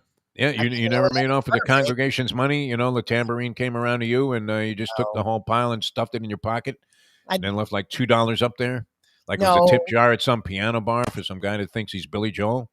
I did questionable stuff. You've known about some of my questionable stuff, but it's all out there. You've done questionable stuff here on this show. But it's just out there. I haven't really hit it well. Oh, by the way, another addendum. Carolina is 6-0 and Washington is 4-0. So the Panthers just Ovechkin's going crazy there. Right? The team was off to a dynamite start. You couldn't do any better. And it really looked like this thing was finally happening here in South Florida. And Quenneville was a big part of it because Quenneville was brought in. They had run in a series of ineffective coaches. Let's put it that way. I don't want to say send in the clowns. But they even did have one guy who was a clown, right? The bald-headed guy, I forget what his name was. But, he looked as appropriate behind the bench there as I would look on the cover of GQ magazine with one of my outfits I wear to the track. Actually, one of the outfits I'm wearing here on the show. Who gets dressed in the morning? I don't know. Anybody? Should we be wearing tuxedos, Lubie? We might have to I guess step it up a little bit. Anyway, they must be burning the wood there in the coaches' offices at the University of Pittsburgh because Charlie Partridge, who was scheduled to join us, was not able to connect with us just now. And Pittsburgh, you know who their only losses to, Lubie? You'll find this surprising because they opened up the season. They had a little patsy on the schedule there as they opened up against UMass, which your Florida State Seminoles just shellacked 59-3. Yes. It was a very similar story there. Who's coaching at UMass? Does this guy have a dotted line on his neck? The former Florida State offensive coordinator, Willie Taggart's first offensive coordinator at Florida State, Walt Bell. He's been there 3 years. Hasn't done anything. They could use a little help on offense and defense. I mean, they absolutely were annihilated in their opener by Pittsburgh 51-7. So we know of 2 games on UMass's schedule. And one, you would not say that Florida State was any dynamo this year, 59-3 last week. So UMass is a team you definitely want to book. Yes. We might be able to book them with the Ion Channel intramural team here and get a win. But surprisingly, Pittsburgh's only loss this season was to Western Michigan. The Broncos beat them in week number 3, 44-41. I think their quarterback, Cody Pickett, who's a Heisman candidate, one of the best quarterbacks in the country, he's going to be a top 2 or 3 round draft pick. I think he was either hurt or he missed some of that game. I think that's what that game was. Because after that, I mean, they're literally just rolling over people, including Clemson last week, and they really dominated that game against Clemson, the Pittsburgh Panthers. So would have been interesting to talk to Charlie Partridge. Hopefully we can catch up with him. If we don't, we apologize for that. University of Miami and Pittsburgh. University of Miami is a rather overwhelming underdog in this game. 9 and a hook is the point spread. If you're following such things on a Deal Volkswagen Degenerate Friday, 9.5. You would not normally have seen that. A University of Miami football team underdogs, 9.5 on the road to Pittsburgh. But Pittsburgh deemed to be the far better team this year, in spite of the fact that UM eked out a win over North Carolina, as they kind of upset the professor and all of his plans last week. As 4-0 week. It was great. I mean, have you turned on your own team? You turn on your own team without having any money on the ball games because you're not a gambler, Mike Lubitz. I don't. Although really- when you have dabbled in it, you become even more psychotic than you normally are. I mean, you're far gone enough here. It's like watching a guy that's on fentanyl as he's watching a game here. Screaming at the screen and pointing and gesturing, and you're thinking, what is wrong with this man? And I guess the telling sign was when it was only 1-0 in favor of whoever the Heat were playing that one night. I think they were going against the 76ers. 3 minutes into the game, the Sixers go to the free throw line. They brick the first one, make the second, and you're screaming, there it is, there it is. I can't believe it. They're mailing it in. It was like I'm the same thinking, game of the regular season. holy fucking Red Auerbach. Have a little patience, my friend, before you light up the cigar for the opposition.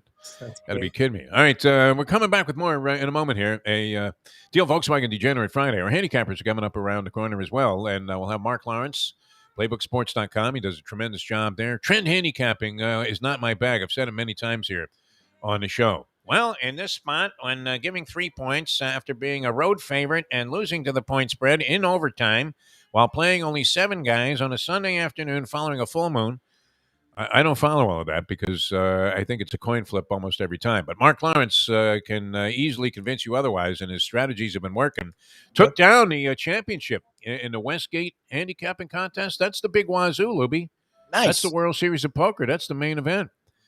And you pick 5 games each week against the spread. You're in there against the sharpest, shrewdest handicappers and the real professionals and also guys that want to have some fun. But it's a pretty hefty entry fee. Took down $100,000 or half of that for having the Dead Heat as the leader in the clubhouse 1/4 of the way through the tournament. So Mark Lawrence been on fire all season long. The professor going to join us as well. Before we get into that, let me tell you about what fun we had yesterday at Hialeah Park. That was absolutely great. And went downstairs, took a look in the casino, and it was cranking. I was super jealous, man, because I've been there a few times, but I'm watching you guys. I'm like, how are they by a bar at 8 o'clock in the morning? Like, that's amazing. Well, the bar wasn't open at 8 o'clock in the morning. But they do open up at 9 o'clock for the casino, and I would imagine you get a drink right away because usually you need a drink and a quick decision. It's all in oats time when you're gambling. What game am I going to play? Because there are so many of my favorites here at Hialeah Park. I love all of the casino action. See, I'm kind of addicted now, and this is crazy because it's probably the worst machine you could play. Okay. Not at Hialeah, but in general, if you're going to play slot machines, are the penny slot machines. Oh, God. You're way better off, I think, playing the high denominations, but it's too rich for my blood, that kind of thing, like a $5 slot machine where you're throwing 25. This is like footy. Our good friend Footy, John Footy Cross, longtime sportsman down here and been on the radio forever and now has the Here's Help thing. But he plays that $5 video poker. I like to nurse like a 20 on that for a while at the bar there. You know, you'll have one drink and you're thinking, hey, the drink was free, but it cost me 20 to sit there and play video poker. Exactly. Sometimes 40. But Footy, he'll throw down like $25 a throw, man. He must have made some money when he was in this business. It's great. Feels like it. But the penny slots, I don't know. That's probably not the way to go. But I love them. I absolutely do. And you can hit. And I've had success there at Hialeah Park because in other places, I think they see like, okay, here's some easy money. Here's a penny slot player. and they don't mind losing whatever it is they put in the machine. But they don't want you to do that at Hialeah Park. They have those machines calibrated so you can win. You're going to love it there. Dazzling casino. It's absolutely fantastic. Of course, you saw some of the ambiance yesterday, people, if you tuned in on the show on Ion Channel and saw the backdrop there was the Brass Rail Bar for the Champion Simulcasting Room. Book your reservations. Gurgles was right. Book your reservations for tickets for next Saturday. The Breeders' Cup Day is going to be spectacular, and the room's going to be pretty full to capacity, as many people as they want to allow in there because they still have COVID consciousness and things like that, making sure everybody's safe and has a good time. Book your reservations and get your tickets for the Breeders' Cup Saturday, and you can log on for information about that at HialeahPark.com. We had a blast being out there. Thank you to Frank Fiore, the whole team out there. Security team did a great job, and everybody couldn't have been any more personable, as they always are, at beautiful Hialeah Park. Back with more in a moment here.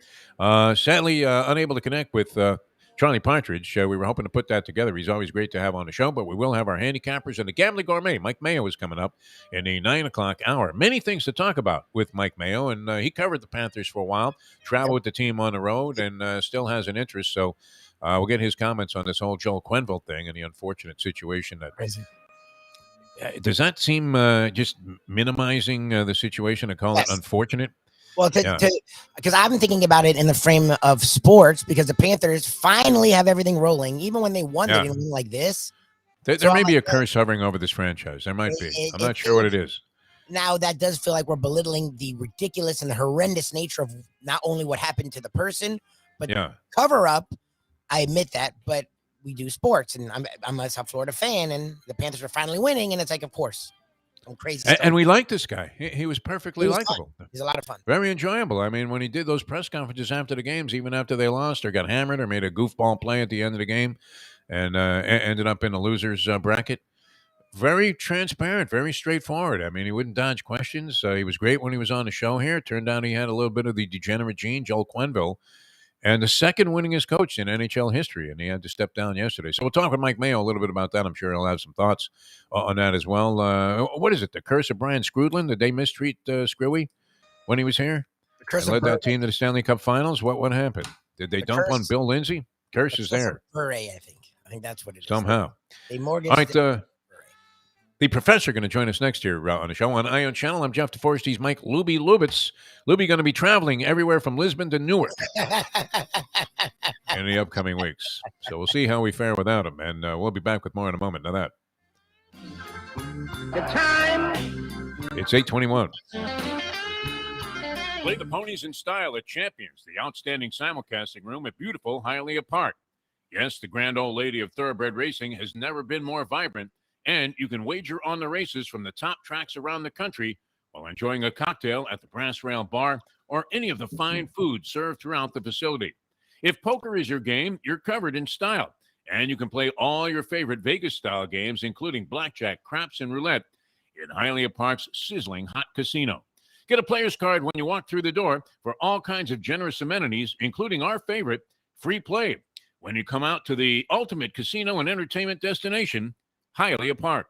Hey, folks, Tony Segreto here. What if I told you you could go to a great restaurant, feel completely safe because their COVID protocol is unmatched, have an amazing meal, have a great time. When the bill comes, you won't get sticker shock. You're going to say, that's too good to be true. No, it's not, because I'm talking about Texas Roadhouse. Great family atmosphere, great atmosphere for a couple, great atmosphere if you just want to go by yourself and watch a game and have the coldest beer in town.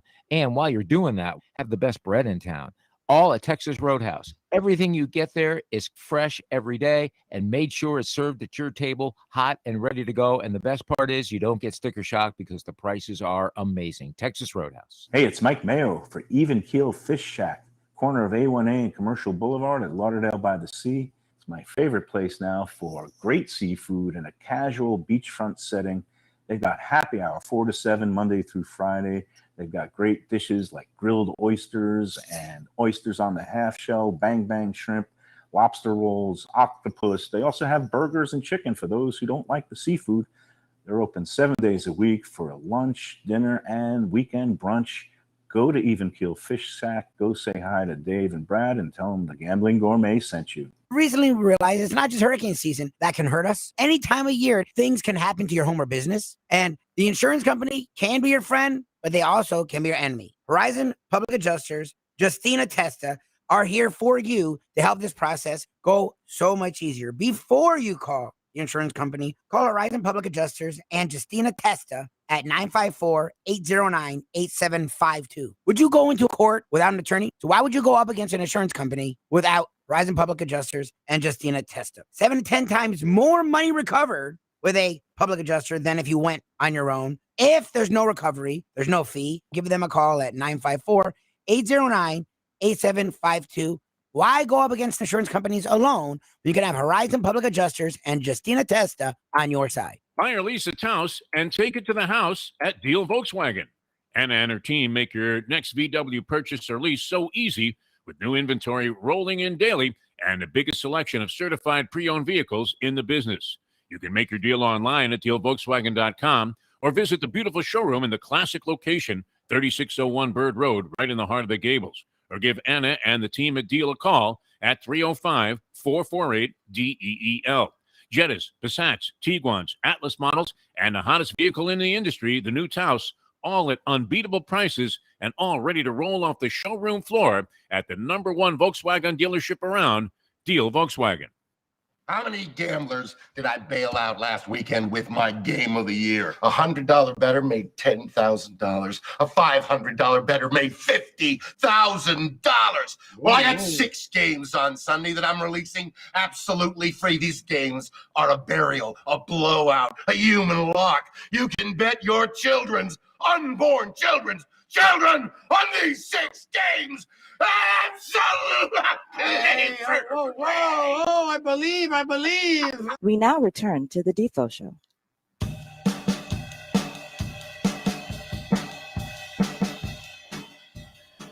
Welcome back to the show. This is where it gets really interesting on a Deal Volkswagen Degenerate Friday.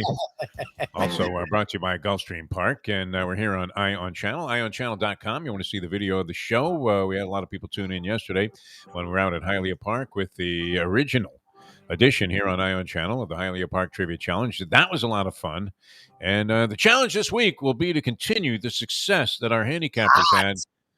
Not only last week on the show, but all season long. Prior to this, we were doing a show on 940 Wins and 1230 The Zone in South Florida, 2 radio stations, and we had these guys on, and they were like, I think 32-12, something like that on the season. And you would think that alone would be enough to get a 10-year contract extension. As if we were, some reserve that was maybe 11th in the rotation in the NBA, 12 years, $360 million. But the 6-2 last week, 3-1 of which was part of this man's predictions. And oddly enough, he loses on the team that he loves. So we welcome to the show the professor, our college football expert handicapper. Professor, how are you this week? I am better than the progress of Brian Flores' plans to destroy the Miami Dolphins, people. He's doing well with it. He's done a good job. Now sitting there at a robust 1-6 and looking to get buried this week against a massive point spread by the Buffalo Bills, one of the bigger spreads on the board. I thought you would take interest in this. I just picked this up this morning online, doing a little of my, very deep research for the show. That Bill Belichick was giving out green balls, so-called green balls to his coaches. And a green ball was a wad of cash. And it hit me right away that if he was giving that out to his assistant coaches, was he not also giving that out to the referees who went out there and allowed Brady to start the tuck rule thing against the Oakland Raiders? And how many NFL honchos had he might have paid off during that time? I think the answer is all of them. I just figured I'd open the door there wide open for you to take a couple of shots at Belichick in the city of Boston. Yeah, excellent job by the Red Sox. They did exactly what we wanted them to do and ended their season a little later than we would have preferred. But, it's always good when the Red Sox lose the last game of the year. Yes, and that happened this year. And Belichick, though, coming off a shellacking of the New York Jets, might have been passing out a few green balls again last week as they put like 50 up on the board. But, it seems to be trailing badly behind Tom Brady in the quest to prove who was more relevant to the 20-year run that the Patriots had. Also, let's give Tom Brady some credit. Belichick this week ranked way behind Tom Brady on being the biggest scumbag on the face of the planet, as Tom Brady cheats the guy who got the football, which is worth an estimated $500,000, and he gives the guy a $1,000 gift card to the Bucs team store, which, if I read it correctly, actual but negative value to the Tampa Bay Bucs, $127. So, Tom Brady, way to go there. Not only did you throw your 600th career pass, you managed to totally screw one of your own fans in the process by sending your goons over there to get that ball back. And he's going to now put it in his trophy room. And God knows what else could possibly be in Tom and Giselle's trophy room. I don't even want to speculate. Thank God. I think Tony Romo got a jackpot, too, in his ramblings. He might have suggested that Tom give the guy a date with his wife, Giselle, in exchange for the ball. There you go. And they were all over. I mean, the cancel culture is all over Tony Romo all of a sudden, who was so well liked not as long ago as, say, a week, to the tune of like $1.8 million a ball game. Yes. on the list of people I feel sorry for, Tony Romo is not particularly high, so I imagine he'll be just fine. All right, how did you feel last week about having to root against your Hurricanes, laying 3 and a hook with NC State? That was your only loss. But, I mean, is there ever a conflict with a gambler, Professor, where, you're battling elements of conscience and thinking, how could this be that I'm rooting against my favorite team? No, I mean, look, we're in the middle of a championship season. If they're like 11-0 or betting against them in the title game, yeah, maybe there's a little guilt. You're hoping for maybe the WNC, the win no cover in that situation. But it's not like this season is going great guns. But they're fighting for the Reese's Peanut Butter Egg Bowl of Greater Albuquerque, New Mexico. So, the hell do I care? I lose another game and have to go to the Jack Link Beef Jerky Bowl instead. Come on. So you're like a shark at an open undersea blood bank. When you see an opportunity to win a ball game, you don't care where your real heart lies and where your allegiance lies to a particular team. My allegiance lies with my wallet. Well said. Miami Hurricanes. I love the Miami Hurricanes, but it's not like Manny Diaz is going to buy me dinner if they win one more ball game. So. He may. He needs to win bad. I don't know if this is one of your selections, but they're supposedly in tough this week. 9.5-point dogs to Pittsburgh on the road. Pittsburgh's been on a roll. I don't know. I mean, Clemson, I guess, is significant. What happened to this ukulele kid, by the way, Professor? I mean, you'd be as good a person to ask as any about quality of play. I thought he was going to be good. I mean, it looked to me like he was going to step right in there and be fine. And it's been anything but the case. I mean, he was an early Heisman favorite, was he not? I don't know about. I mean, he's probably in the top 5 or 10. He certainly wasn't the overall pick. In fact, the favorite coming in was Spencer Rattler, who's maybe the one guy who's had a worse year than the DJ Ungalulu la la. Ooh, Ungalele. Ooh, la la la la lulu. That's bad when I kicked it. Okay, DJ a do a da da da. Okay. Hey, goodbye. I think what happened to him is sort of what we saw in that bowl game with Clemson last year, when they couldn't run the ball. The offensive line, it has not been on par with what it had been for the last couple of years. The running back talent is way down. In fact, they probably want that kid who's playing in Wisconsin and playing really well at running back. They'd probably like to have him back on the roster, lost him in the transfer portal.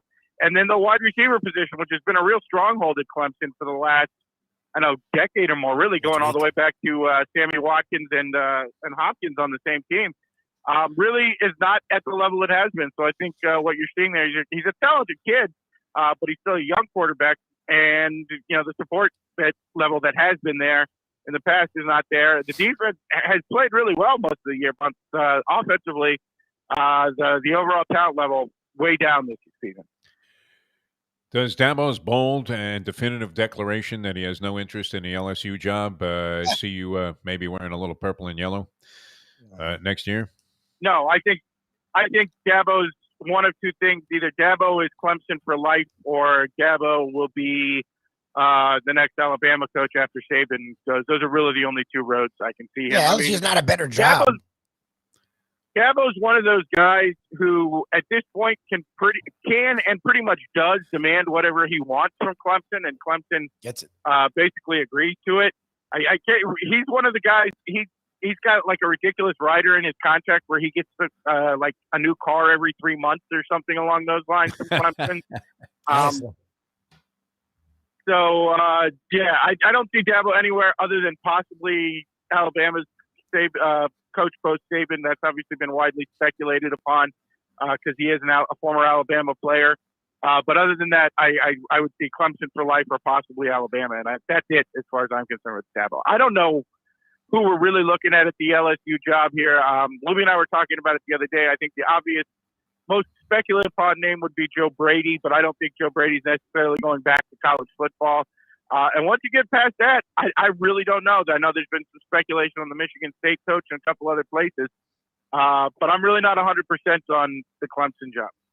All right, Professor, you have been close to 100% on most weeks here on the show, and just been dynamite with your college football plays. And I know you're inclined to send it in a little bit on your own. So these are picks that you actually play. This isn't one of those deals where you're going to go Yes, on another show with Lubie later on and go the opposite direction, and everybody's going to thank you for giving them a winner, even though you'd giving out the other team somewhere else. So you have a lot of conviction about this. Let's get into your college plays for this week. I don't know if Pittsburgh was going to be one of your games, but where are you going on the board here for your first play? Okay, Pittsburgh was in fact not going to be one of my games, but we're going to open up at although if you look at a pick there, I would actually look at a little bit. I'm not totally sold on Pittsburgh the other way people are. Their quarterback's playing well, but I don't know if I really believe in him overall at that level. I know some draft people are not putting him as a first-round talent. Not so much on me, but again, not one of the picks, but if I were there, I'd be inclined to take the point. But we actually are going to start out with our game of the week here, and that team has made us a lot of money this season, and I don't see any reason why it'll stop, and that is the Iowa Hawkeyes getting 3.5 points from Wisconsin at Camp Randall, noon kickoff on ESPN. Iowa plus 3.5. We've been talking all year about Iowa's defense. It is one of the better units in the country. Wisconsin has struggled offensively all year. I know they're at home. I know there's a strong home field bias here. But Wisconsin's a lousy offensive football team, and I don't see why any of that would change in this position. Iowa plus 3.5. We love this game the way Tom Brady loves screwing his fans out of money.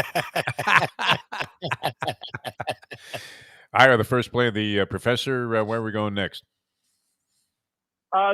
We got a couple of games we actually like here. One is kind of anti the trend, and that is Oklahoma over Texas Tech. Oklahoma looked very bad last week in a win over Kansas, but I think they bounced back strong at home this week. They are laying a big number here, currently showing 19. Texas Tech, one of, if not maybe the worst defensive team in the country. They can't stop the pass. They can't stop the run. They can score a little bit, so I would look for a high total overall here. The number is 66.5. I think you could actually very comfortably go over in this game, and you can also take the Oklahoma Sooners laying less than 3 touchdowns because I think they win by at least that 3 touchdown spot. But either way, I don't think you can go wrong here. Over 66.5 and minus 19 on Oklahoma. Same game, give you the double up special there. Oh, very nice. I mean, parlays, pick threes. We love this sort of thing. So you have Iowa, Oklahoma covering a point spread, and also the game over the total. The professor with us here on Ion Channel, the professor, part of our weekly package on Degenerate Friday, giving out great selections, been winning all season long for you, and we're not selling anything, which is kind of the good part of all of this. So where else are you going? I don't know how many games you're going to pick this week because, usually that 4-bagger is a nice number, but that would be 3 selections already. What else do you have for us, Professor? We've got Georgia laying 14 to the Florida Gators. I don't think the Florida Gators are going to score here at all. I'm not totally in love with Georgia's offense, but they are very consistent about wearing you down and running the ball. Georgia laying 2 TDs in this spot. I think they'll win by more than that. In fact, I wouldn't be surprised if they ran away from this game. Again, Kirby Smart got something to prove as the number 1 team in the country. I think they're the best team in the country. I think that defense is the single best unit in the country. I think Florida's offense, you go back to the Kentucky game, a couple other spots, their offense is not impressive at all this year. So we're taking Georgia and laying the 14. All right. Is that going to do it for you, or you have more for the people out there? We got one more, and that is our late night special, which is we've got San Diego State laying 1 to Fresno State. Interesting contrast in styles here. Fresno State is all offense. They don't play much defense. San Diego State, a team people, I don't know, maybe haven't seen it all this season, but very impressive defensive team. I think they're 24th in the country in total defense. They are top 10, I believe, in run defense. Fresno State, they're all about the offense, but I think they're in trouble in this spot. In San Diego State, a little underpublicized despite being the ranked team in this matchup. They're laying 1. I'm taking the Aztecs -1. Home field and the defense, I'll give me that every time, particularly in a big ball game. So we'll take San Diego State -1 in the nightcap, which I think you can watch it on TV. It's CBS Sports Network, which is not the greatest coverage in the world if you haven't watched one of those late night games on Are they bringing the skeletal crew out there? Yeah, it's usually one cameraman sitting on top of like 40-yard line, and what's his name? The old Georgia quarterback, Murray. calling the game. So Aaron it's Murray. it's an interesting. It's pretty rough. It's an interesting contrast from those SEC games where CBS brings 37 cameras and the entire CBS staff announcing crew. So it's an interesting contrast. You might actually enjoy it a little bit. I've been involved in a couple of those cheesy productions of games where you go out to the production truck, you're looking for it to see if you can find the director before you get started, having never met the man before. And you realize that the production truck is actually what looked like a Mr. Softy truck that had been converted to accommodate a few cameras and some technical equipment you need inside. I mean, I can appreciate where you're coming from with that. All right, Professor, best of luck with all of your plays. Thank you. Yes. I watch a CBS Sports game, CBS Sports Network game, and I half expect to see our buddy Blake randomly calling the game from the stands at some point. Little Mr. Microphone, yellow tape recorder, doing the game, man. Yes. I gotta ask. Yeah. And I know this may be a kind of verboten story down here. It's getting drastically under publicized. Have we ever seen a wilder story in the history of sports in the Chicago Blackhawks coaching staff scandal that is breaking? It's insane, right? I mean, and as Lubie was saying, just when you thought you were finally on a roll, you get smacked in the face with probably, among, if not the ugliest controversies. I mean, Paterno-esque out of the National Hockey League, which is a league known for, certain atrocities. There's no question. Yeah. I want to know how you're having an executive meeting in, whatever the franchise is worth, hundreds of millions of dollars. You're sitting in the stadium, and it comes to the decision, let's cover up a man-on-man race. That sounds like a great idea. How is this not planned well? It's all about the cup, right? I mean, but unfortunately, the puck stops here is an appropriate cliche to throw in there with Quenneville. And what we thought was a really good guy and obviously an excellent coach, leaves in disgrace now and will probably never surface again in the National Hockey League in any capacity because Bettman says, you talk to me first before you look for another job. Which, at 64, where's this guy going to go? Exactly. Always a pleasure, Professor. Thanks so much for being with us. Best of luck with your plays this week, and thanks for sharing your insight and wisdom with us here on Ion Channel. You have a great one. You guys right, thanks a lot. We'll talk to you next week. The Professor, ladies and gentlemen. He was all over this one ball game with a parlay. He doesn't usually parlay. He's not inclined to do that, the Professor. He always yells at me for that. He says, why would you want to make a 3-team parlay? You could hit on all 3 games and guaranteed yourself that you weren't going to be a loser if you went 2-1. A loser. We always joke and call you the horse player because he's like, well, I guess I could do it here. Fucking Defo. And I'm like, why? He's like, I gave him 3 plays. 2 of the 3 hit. So if he played it like I wanted him to play it, he would have been a winner, but he's fucking Defo. Yes. So we had to do a parlay and throw a random ass team in there. So he ends up losing the whole damn thing because he had to do a parlay. I'm like, yeah, that's Defo. I think fucking should be in parentheses in front of my name on anything that I'm doing. Maybe we can get Jack Namer and Brad to put this up here on the Ion channel. And I would just say, like, superimposed underneath a little graphic there says fucking Defo. Fucking Defo. All right, we're coming back with Mark Lawrence. This guy's been on fire also, and Mark, an entirely different approach than the Professor. That's what we love about degeneracy, is that there are many different approaches, many different philosophies. Yes, I am the Maharishi of math, and I have different philosophy. The Professor, one thing, he's got his insight. He does a lot of research on college football, and research is where this all got started, only it's more numerology with Mark Lawrence. I think you're going to love his opinion on things. And, of course, as we said, he was out front in the Westgate competition a quarter of the way through and has been doing a dynamite job for us here on the show. Mark Lawrence, playbooksports.com, comes up next here on Ion Channel and ionchannel.com. I'm Jeff Deforrest. He is Mike Lubitz, and we will be back in just a moment. Let me tell you, though, first about JJ's Big Chill, Jimmy Johnson's Big Chill. Wow. Can't wait to get back down there. Was great because we love Hialeah, but it got my mind working like, well, we can be at Hialeah. You're hearing Jimmy Buffett in the background there. Actually, you'll hear Dominic, who's one of the main guys there in terms of making things come out of the kitchen there that are absolutely. You talk about the Gambling Gourmet. We have to bring the gourmet down there. He's a big pizza freak. And, of course, one of his favorite places here in Fort Lauderdale, the Pizza Spot Dynamite Joint. Although, man, does he like his stuff spicy. I thought Jewish guys didn't like things overwhelmingly spicy. Right? Like, we're not inclined to snort wasabi before we dive into a piece of sushi if we go that route. Would you like the white fish?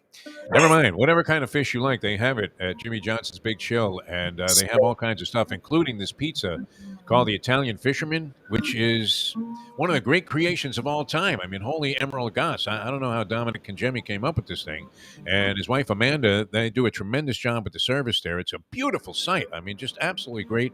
On the bay side there, the Gulf side, at mile marker 104, and that is Overseas Highway, Key Largo. So as soon as you pass all of that stuff, what do they have there? Like a Jolly Rogers, a Wendy's right there, Florida City? Exactly. Not exactly a stellar downtown there, not to put the knock on Florida City, but you essentially want to pass through there as quickly as possible and get down to Jimmy Johnson's Big Chill. And if you're on the way back, make sure you put a circle there on your social calendar to stop in at Jimmy Johnson's Big Chill. Enjoy the sunset. Enjoy all the live music they have going on there, the swimming pool. It's just absolutely fantastic. They have accommodations. Jimmy Johnson's Big Chill, mile marker 104, and that is right there on the Overseas Highway in Key Largo. We'll return with more. Mark Lawrence going to join us next with his selections, college and pro, and the Gambling Gourmet in the 9 o'clock hour. The great Mike Mayo. Many things to talk about with Michael, and we'll return in a moment. Now that. Hey there, it's Mike Mayo. Do you like steaks? There you go. Got a little sample there of Mike, a little preview. It's time to pick some winners. Hey there, it's Mike Mayo. Do you like steaks? Do you like seafood? Do you like classic old Florida charm? You could get that all and more at Tropical Acres Steakhouse and Butcher Shop. It's at 2500 Griffin Road in Dania, just west of 95. The Studiali family, they've been running the place a long time. It's been there more than 70 years. And it is now a place you can get early bird specials along with steaks to take home and throw on the grill yourself at the Butcher Shop. That's open 10 a.m. to 10 p.m. every day. It's open for dinner every night starting at 4:30, but they are closed on Sundays. Go to Tropical Acres. It's a place to go for a great meal, great people, good value. Tropical Acres. The championship meet is right around the corner at Gulfstream Park. The only place for live racing, Gulfstream's action has never been hotter. Whether it's on the track, in the casino, or part of the dining and entertainment offered at the Village of Gulfstream Park. Currently running Thursday through Sunday, Gulfstream's racing package is the best in the country, with all the top horses and people in the game pointing towards another tremendous winter season. Check out the remodeled first floor casino, open 7 days and nights a week, along with the many special events and concerts happening at Gulfstream Park. You can place your wagers from anywhere at firstbet.com. Check the calendar of events at gulfstreampark.com. Destination Sport Miami is here to revolutionize the sports landscape in South Florida. The largest indoor multifaceted sports complex in North America is on the way, with distinguished leaders of its various sports programs and unparalleled access to the finest indoor training fields and facilities. Destination Sport Miami will set South Florida apart as the destination of choice for elite athletic training and development, and for its dedication to youth programs and sports on all levels. A phenomenal concept and a powerful undertaking, Destination Sport Miami will also be an important commodity in the sports business community as well. Destination Sport Miami, its time has come. These days, we're all looking for comfort anywhere we can find it. Thank goodness for Landlubbers Raw Bar and Grill in the Plantation location, because they are making sure you are as comfortable as possible. First of all, they're not only open for delivery and pickup. All you have to do is go to landlubbersbarandgrill.com for both pickup and free delivery. Their hours have changed a little bit. Monday through Thursday from 3:30 to 10, and Friday, Saturday, and Sunday from 11:30 to 10. You're going to have the best wings in the world. You're going to have a great burger. You're going to have their amazing soups. Again, Landlubbers, Raw Bar and Grill. It's nice and easy. Just go to landlubbersbarandgrill.com for both your pickup and free delivery. Thank goodness for Landlubbers for making you always feel right at home. Since day one of old school, we've had Catholic Health Services be part of our family.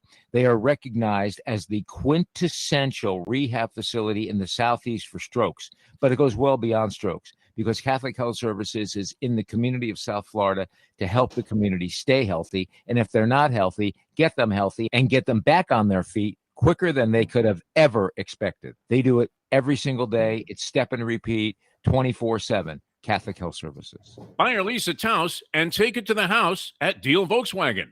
Anna and her team make your next VW purchase or lease so easy with new inventory rolling in daily and the biggest selection of certified pre-owned vehicles in the business. You can make your deal online at dealvolkswagen.com or visit the beautiful showroom in the classic location, 3601 Bird Road, right in the heart of the Gables. Or give Anna and the team at Deal a call at 305-448-DEEL. Jettas, Passats, Tiguans, Atlas models, and the hottest vehicle in the industry, the new Taos, all at unbeatable prices and all ready to roll off the showroom floor at the #1 Volkswagen dealership around, Deal Volkswagen. Mark Lawrence, burial last night with the hook, the dagger right there in the small of my back. That hook did me in again. I should know better. What would happen to you? We've asked you this before. If you actually were giving points in a ball game, would you be able to live with yourself or look yourself in the mirror the next day? I would probably be ordering my last meal at the same time. There is nothing better than Defo. It's now time for the Defo Show.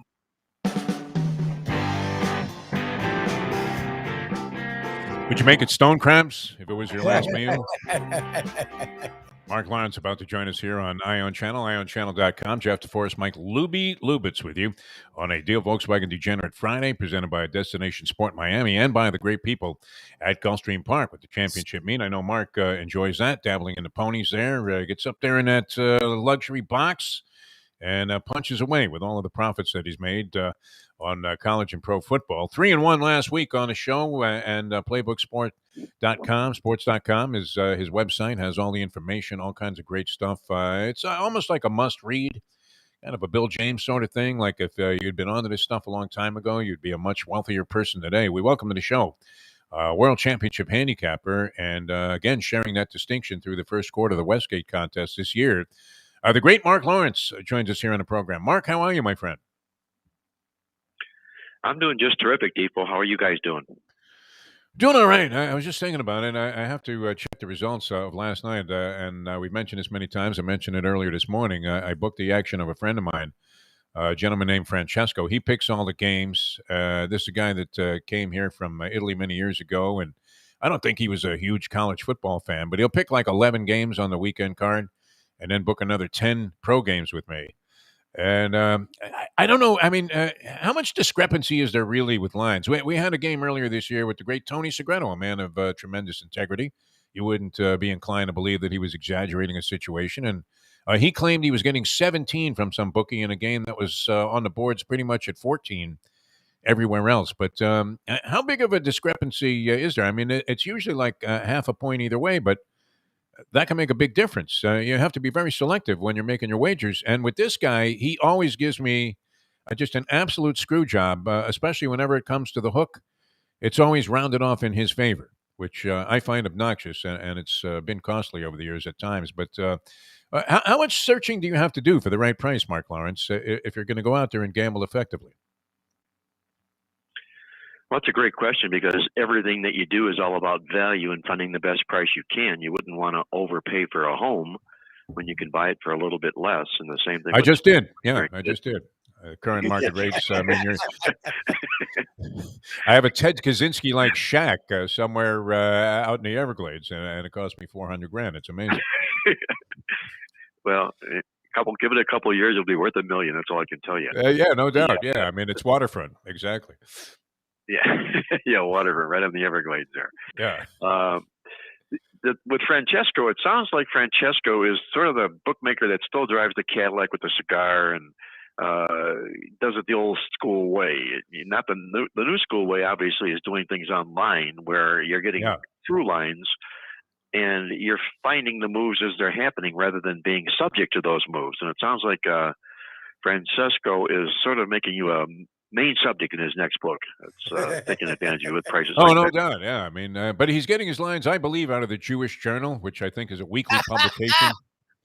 You could get it at places where you have to be like 75 or older to qualify to buy a joint or rent one there. And Yeah, I don't know what timetable he's working on, what season he's working on with some of the lines, but I never question it. I just go ahead and book the action, and he still ends up losing, which shows you how tough it can be. And that's why we need guys like you to help our listeners out. Mark Lawrence, usually giving us 2 games in the pros and 2 games on the college slate. We'll let you get it going. Playbooksports.com. Mark Lawrence, World Championship handicapper. As the question always is, whenever you run into somebody you haven't seen for a while at the track, who do you like this week?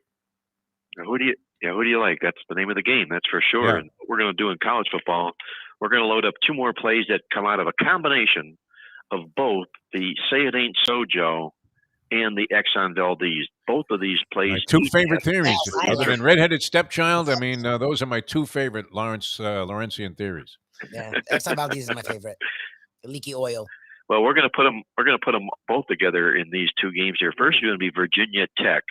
They're taking 4 points from Georgia Tech, who is sludging along with leaking oil. Georgia Tech has been out-yarded each of their last 3 football games in a row. And on the other side of the Say It Ain't So Joe situation of this football game, Virginia Tech has been favored in 11 of the last 14 games in the series.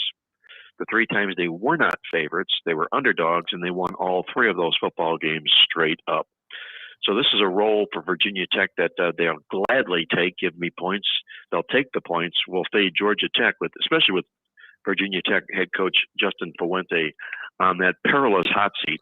He's rumored to be the next coach to maybe be fired if he doesn't win this football game. So we'll ride along with Virginia Tech and take the 4 against Georgia Tech in the game. Quite a surprise here. You open up with a shocker. And pick an underdog, Mark Lawrence. Oh, yeah. You have never taken the point. I mean, given the points in any game that you've selected on the show here. And it's so amazing how you come up with this stuff. All right, what else do you have on the college slate for us?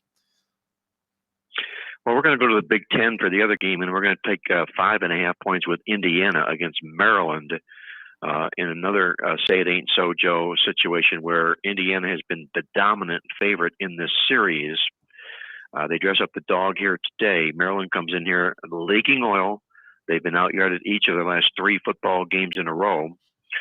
A Maryland football team that started out 4-0, but now they're 0-3 straight up against the spread and what I call in the stats that makes them this leaking oil favorite. They suddenly sprung a leak as Maryland here in this football game. I'm going to play Indiana plus the points in a football game like this. Indiana, much, much more talented at the beginning of the season. They've really, really underachieved this year. But you combine Say It Ain't So Joe, and along with the Exxon Valdez, we've got a nice live dog in Indiana, and we'll play them plus the 5.5.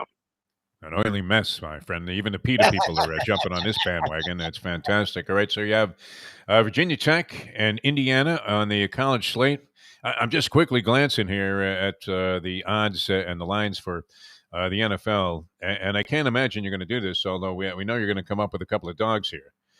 There's no way you can make a case for the New York Jets, even getting 10.5, although the Bengals were just anointed as a team that's going to be a Super Bowl contender after their big shellacking of Baltimore last week.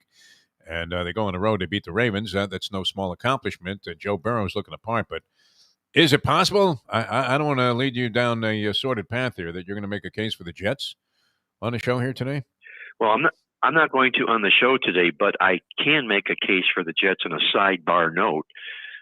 What happens in the National Football League is when teams lose their starting quarterback and they have to revert to the backup to make his first start ever, there's a rally around the quarterback situation that goes on. And that may happen well with the New York Jets in a football game like this, especially with Cincinnati now the number 1 seed in the AFC where the playoffs to begin this week. It's unbelievable, but Cincinnati would be the number 1 seed in the AFC right now. So I think Cincinnati could well play down to the level of the Jets, and that's going a long, long way, dipping down to play to the level of the Jets, but they could do just that.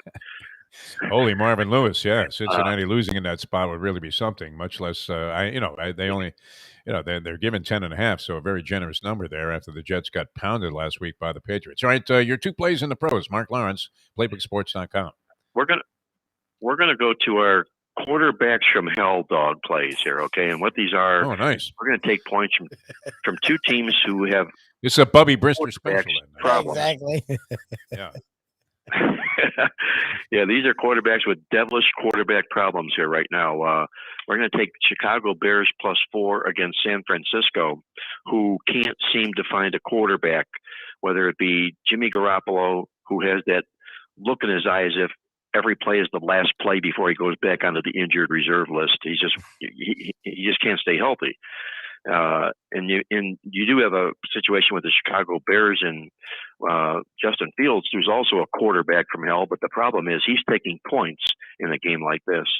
And you've got in Chicago, you've got a team that was a bowl team last year. That's a dog to a team that's a losing team taking points with a quarterback situation here. I like Chicago plus the 4 for our first quarterback from hell dog plays.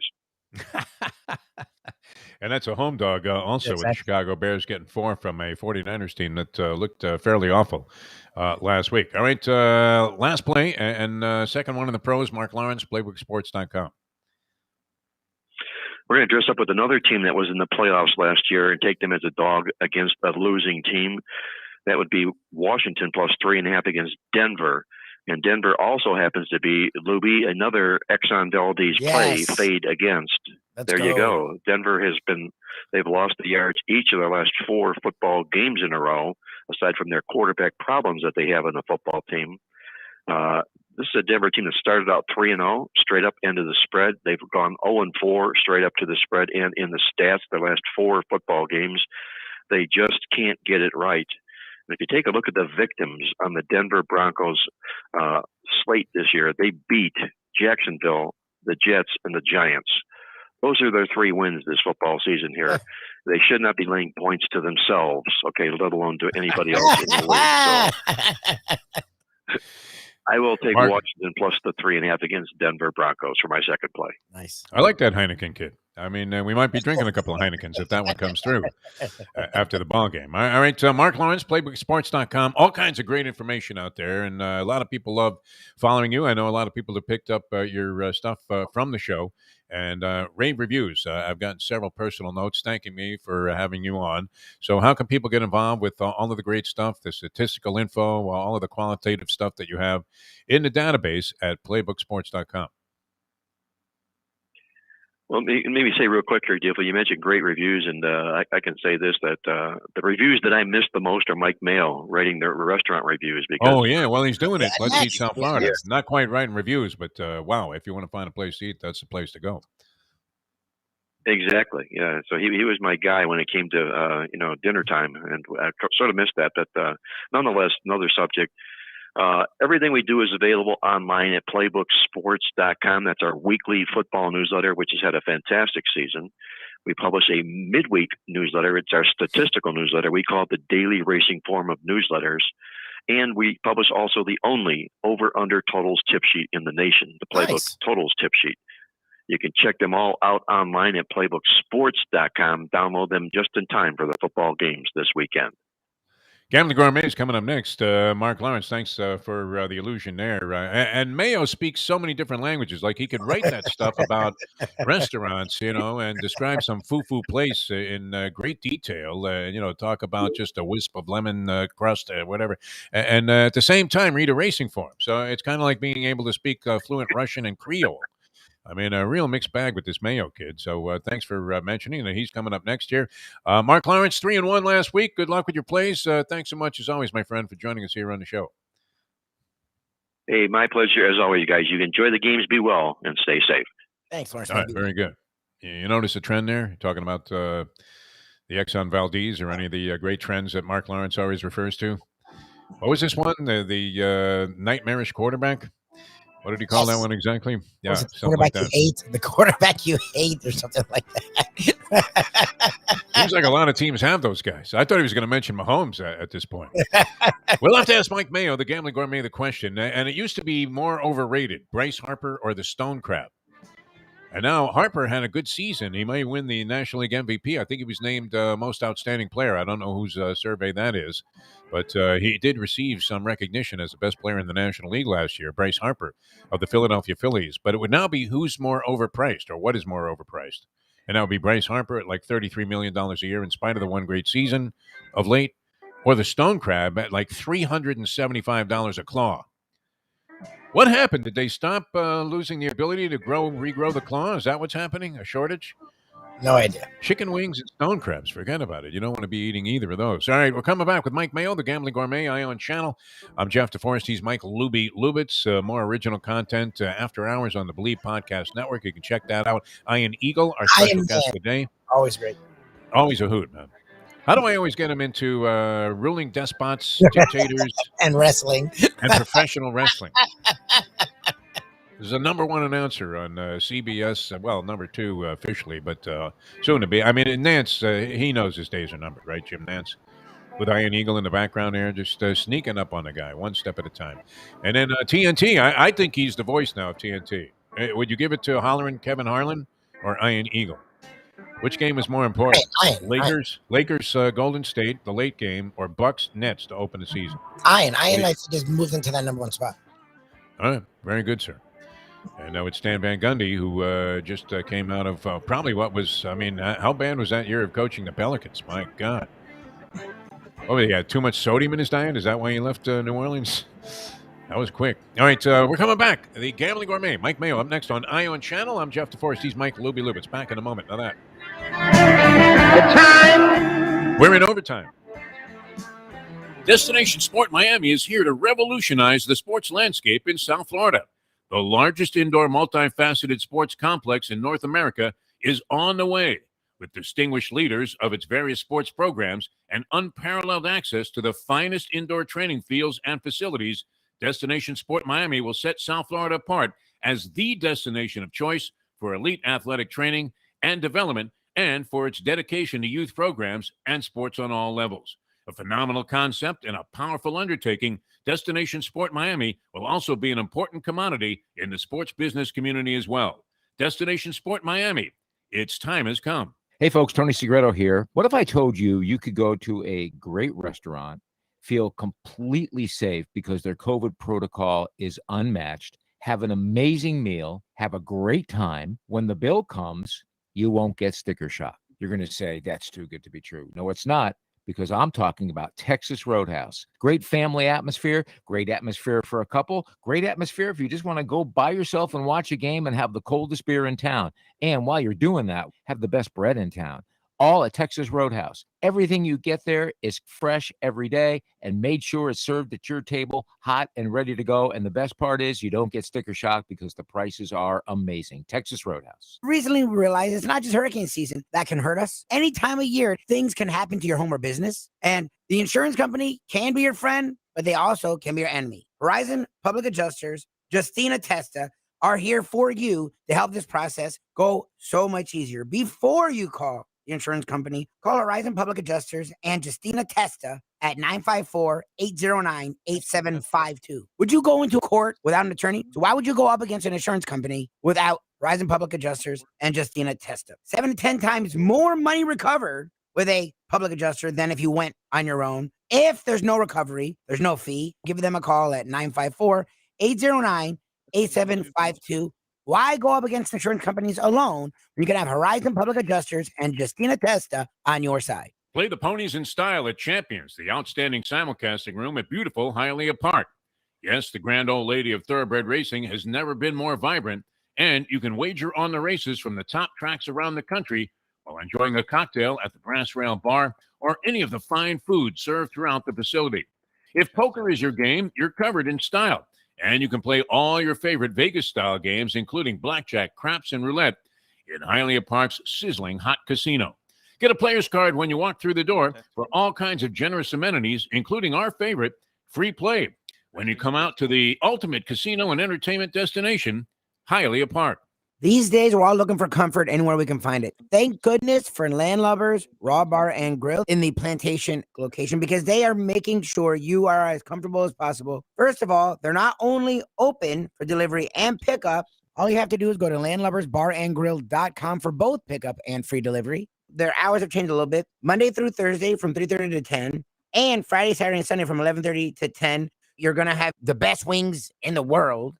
You're going to have a great burger. You're going to have their amazing soups. Again, Landlubbers, Raw Bar and Grill. It's nice and easy. Just go to landlubbersbarandgrill.com for both your pickup and free delivery. Thank goodness for landlubbers for making you always feel right at home. Hey, it's Mike Mayo, the Gambling Gourmet here for my friends over at Shenanigans Sports Pub. It's a great place to go to take in a game, a good meal, and a couple of drinks. My friend Patrick, he's been doing it a long time, and he's got 2 locations. West Side is right across from TY Park in Hollywood. And then the East Side location is at 1300 South Federal Highway in Dania Beach. Shenanigans is the place for wings, burgers, barbecue, fresh fish, anything you want, drink specials, late night dining, outdoor dining. It is the place to go, family friendly. Go to Shenanigans and tell them the Gambling Gourmet sent you. You know, we're now that it's football season, it's time for cliche talk. You know, it's like Stu Dickman is going to take. That's my alter ego, Stuart Dickman, and the Stuart Dickman so if show. you could run, so here's my encapsulation of handicapping every football game coming up this season. All right. If you can run the ball and control the clock, obviously you're in a good position to win. But also defense. You need the good defense because defense wins championships. Now, of course, if it's a really close matchup, it could come down to the special teams. And then when you get to the fourth quarter, it's all about who wants it more. Yes, who wants it more? Good for you. That was the good capper. The best way to kick off your day is with Defo plus Lubie. We now return to the Defo Show.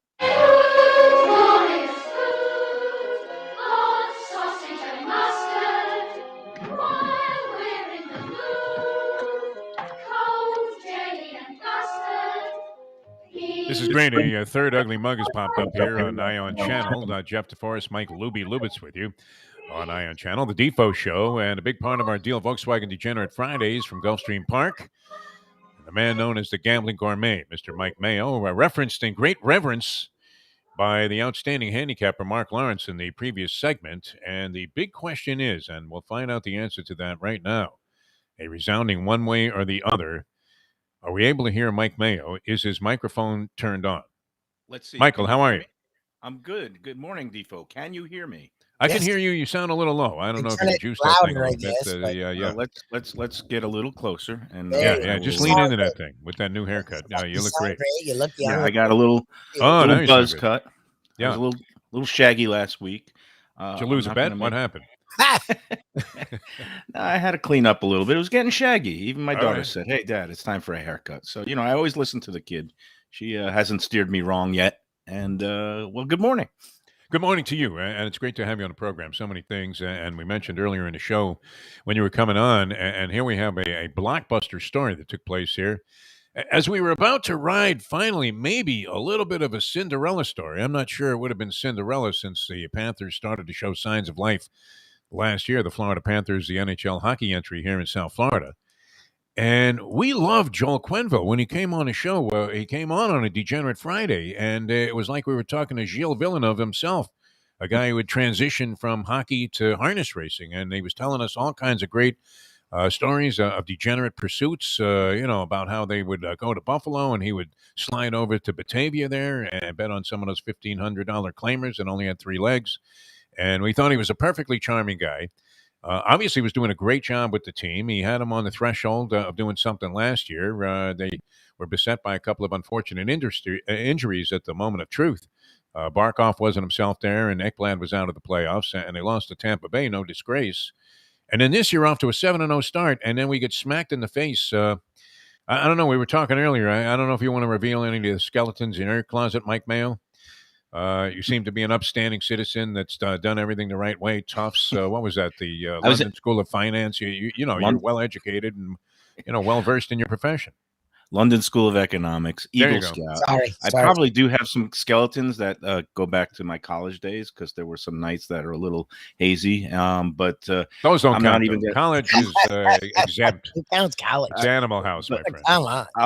I'll let somebody else find that out when I run for office. Not that I'm ever running for office, but you saw that the New York Times columnist Nick Kristof resigned this week, and he's running for governor of Oregon. So that was a kind of what'd he do? No, he resigned one of the cushiest jobs in the Pulitzer Prize winning op-ed columnist. Oh yeah, just to go out and fix the world. That's great. Yeah, very noble endeavor. That's admirable. That's what you call idealism. And then we got the flip side of that, which is the ultimate cynicism, which is what's playing out now with the aftermath of more than a decade later. Right. of this whole sordid tale. And I got to be honest, I feel badly for everybody involved. Most of all, Kyle Beach, but also he feels guilt because he wasn't more forceful coming forward earlier, and as a result, there were later victims that could have possibly been prevented, including a 16-year-old high school student in Michigan who apparently were the future victims of this alleged predator. It's tricky. Well, I mean, he was convicted and sentenced. He did 9 months in prison. And this is like, I'm a little bit, okay, I'm going to back up here because I'm putting my old news hat on. Okay. In the case of the 16-year-old youth, he pled guilty. So we can call him, guilty and of being a sexual assault, a sexual predator in that case. The Kyle Beach case, these are still allegations that have been reported.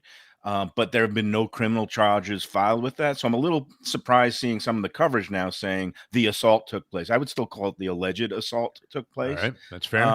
But it's disturbing in that what we have here was, at the time, the Chicago Blackhawks were on a championship run. They had just won their conference finals and were about to go into the Stanley Cup finals against the San Jose Sharks when this alleged incident took place. And Kyle Beach went to the team, went to the guy who was, I guess, the HR manager or the mental health coach, or but that he went to him, he reported it, and then the team and the team officials, including apparently and allegedly including Joel Quenneville, decided to just kick the can down the road and bury it because they were about to go into the Stanley Cup Finals. I tend to believe that happened, though, that they heard of this allegation, obviously put forward by Kyle Beach, and they had a meeting supposedly that included Stan Bowman and several others that now will be coming under similar scrutiny if they haven't already. I guess a couple of guys left the Blackhawks, but it seemed to be fact that Quenneville and this group had a meeting. And they decided, hey, we can't report this right now because it'll mess up our chances of winning the Stanley Cup. And they literally put the cup before humanity at that point. Right. Who said what in that meeting is unclear. And what was brought. I love this, man. You're Joe Friday on this story. This is great. Your old journalistic instincts are really showing that it's not the press that is trying to spread lies. You're trying to spare us from maybe believing something that may not be 100% true. Again, because we're talking about something that happened a long time ago, and now there was a law firm hired by the Blackhawks that was investigating it, and they have different parts of the story with various people's recollections. It looks very bad for all involved. Everybody now that was in this meeting has stepped down or resigned from their current positions, including now Joel Quenneville. And there could be criminal recriminations to follow. The parallel story, or the analogy, is going back to the whole sordid Penn State Jerry Sandusky and Joe Paterno thing. And what did Joe know? When did he know it? And how much did he just kind of turn a blind eye to it? And and in death and posthumously, his reputation has taken the hugest hit of any revered godlike coach imaginable. And that crushed me, by the way. I was a huge Papa Joe fan. I hated Penn State. I hated their uniforms. I thought, could this be any more unimaginative? It's like going to a museum of art and seeing a blank canvas, and they're saying, hey, look at that. Man, that looks great. Ugliness. And they were arch rivals at the Cuse, and I just never liked them. And yet I loved Papa Joe, and it was a crushing blow to find out that he had a hand in this. And you have to believe that he did. Yeah, and there's what's called willful negligence and things that you're supposed to do as a leader, in charge of young adults and on a football team, on a college team, and even when you're dealing with adults in the professional leagues, Joe Quenneville had a responsibility. Not to just say, oh, this is nothing and we got to focus on winning the Stanley Cup. This was, big deal, criminal, potentially criminal stuff. Now going back to Joe Paterno, just on a completely selfish food note, yes. It was crushing to me because, Penn State had a creamery. They're known for their ice cream, and they have dairy farms around Penn State. And whenever I would go to the campus to cover a game, I would stop in at the ice cream shop there, and the best flavor was peachy Paterno. It was like a peach flavor thing. But as soon as that whole scandal unfolded, Peachy Paterno got canceled. Oh, wow. Because Peachy Paterno wasn't Wow, so they took him peachy off the ice anymore. cream. Huh? That's Wow. classic. Yeah. That's a So, disgrace.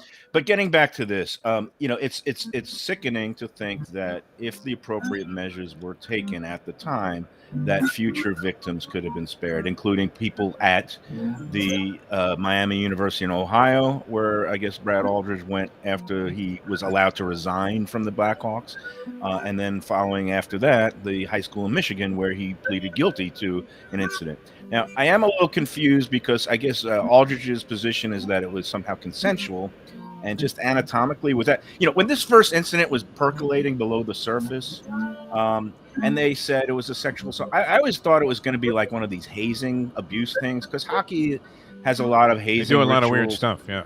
Yeah, I mean, it's a lot of the Canadian farm boys, and it's like being in a frat. Sometimes, you make guys strip and get naked, and sometimes maybe they would hit them on the buttocks with hockey stick.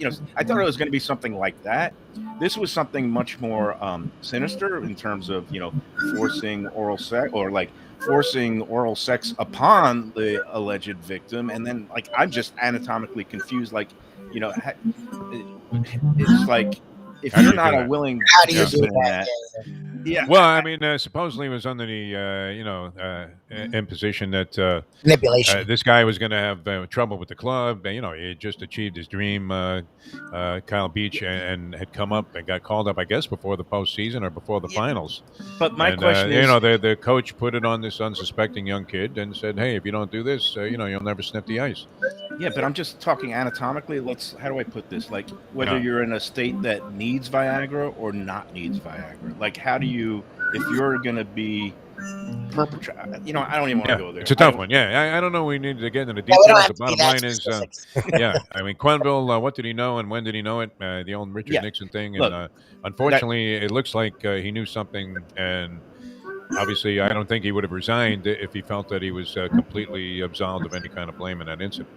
So that was ugly. That happened in town. Hey, we want to talk about something good. I mean, people want to go out to eat.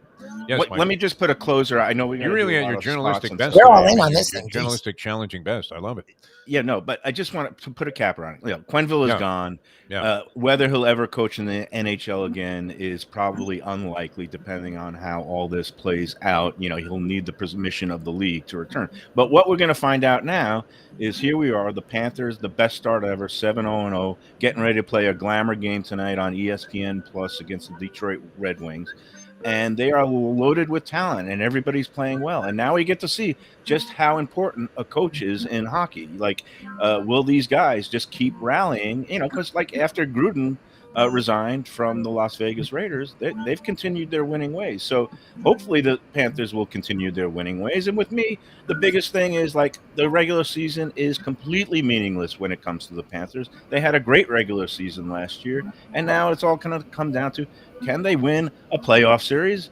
And can they go on a real run? And, until then, I'm not even going to be totally, wowed or amazed by any of their feats. Although 7-0 is pretty darn good. So, no, great start, and we've been waiting for this for a long, long time. It's the city of false hope here, and we're always buying into false hope with the Panther organization. Devastating blow for them. But we want to talk about more favorable things here, particularly right now. And that would be one of your fine sponsors, Michael Mayo. And then I have some food questions for you also that popped up on Let's Eat South Florida. A couple of things that are fairly common, but very interesting response. A lot of unanimity on one of them. Where should I go? I mean, I'm looking for a place to eat this weekend. Well, we're talking sports. Let's always talk about our favorite sports pub, Shenanigans. Oh, Shenanigans. You know what? I passed by the other day. I was so tempted to stop in. I didn't have a lot of time, but I started thinking about all the great food they have there, and I want to say hello to Patrick Hutter. He's a great man. Yeah, our man Pat. He's always been a big supporter of this show, and also he's going to be on board with the new lunchbox with Mayo and Defo and Lubie that I guess we're going to be kicking off next week without Lubie. But Shenanigans is in on that, and we're happy to have them, and we're always happy to go to Shenanigans. Great place to catch sports games and whatever UFC, MMA fights. And it's kind of, Patrick calls it the kind of blue collar country club. You could go in there every day and have your great wings and burgers and They have barbecue, whatever you want, drink specials, cold beer, draft all day. I think they have specials all day on certain brands, and outdoor dining, family friendly, whatever you want. The two locations. The original is across from TY Park in Hollywood at Sheridan and Park Road, and of course now you have Shenanigans East Side, 1300 South Federal Highway in Dania Beach. There they have the takeout window if you want to just roll up and bring on your dinner and wings and everything home. Just go on in there. Go see Shenanigans. Go get your good eats and tell them the Gambling Gourmet Mike Mayo sent you. All good stuff there, man. It was always top notch and reasonably priced too. A great service. Shenanigans, tremendous. 2 locations now, and a highly recommended spot by the Gambling Gourmet Mike Mayo. We're going to talk a little food with Mike Mayo coming up, and there are many other things on the sporting scene as well. And we will continue in a moment on a Deal Volkswagen Degenerate Friday. Mike Lubitz at the controls. I'm Jeff Deforrest. The Gambling Gourmet Mike Mayo. Let's Eat South Florida. 60,000 and growing. A Facebook page in conjunction that he runs with the South Florida Sun Sentinel. Although I think you're doing all the work, Mike. We're going to give you credit. Back in a moment. Now that. Very thorough journalistic approach he had going there, huh? Mike Lubitz. We don't get guys like that on the show too often. Guys don't want to deal in factual material, and it ruins a good story. It's 9:25. Since day one of old school, had Catholic Health Services be part of our family. They are recognized as the quintessential rehab facility in the Southeast for strokes, but it goes well beyond strokes because Catholic Health Services is in the community of South Florida to help the community stay healthy. And if they're not healthy, get them healthy and get them back on their feet quicker than they could have ever expected. They do it every single day. It's step and repeat 24/7. Catholic Health Services. Destination Sport Miami is here to revolutionize the sports landscape in South Florida. The largest indoor multifaceted sports complex in North America is on the way, with distinguished leaders of its various sports programs and unparalleled access to the finest indoor training fields and facilities. Destination Sport Miami will set South Florida apart as the destination of choice for elite athletic training and development, and for its dedication to youth programs and sports on all levels.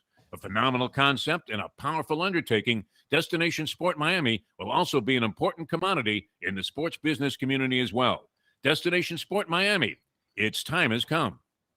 The championship meet is right around the corner at Gulfstream Park. The only place for live racing, Gulfstream's action has never been hotter. Whether it's on the track, in the casino, or part of the dining and entertainment offered at the Village of Gulfstream Park. Currently running Thursday through Sunday, Gulfstream's racing package is the best in the country, with all the top horses and people in the game pointing towards another tremendous winter season.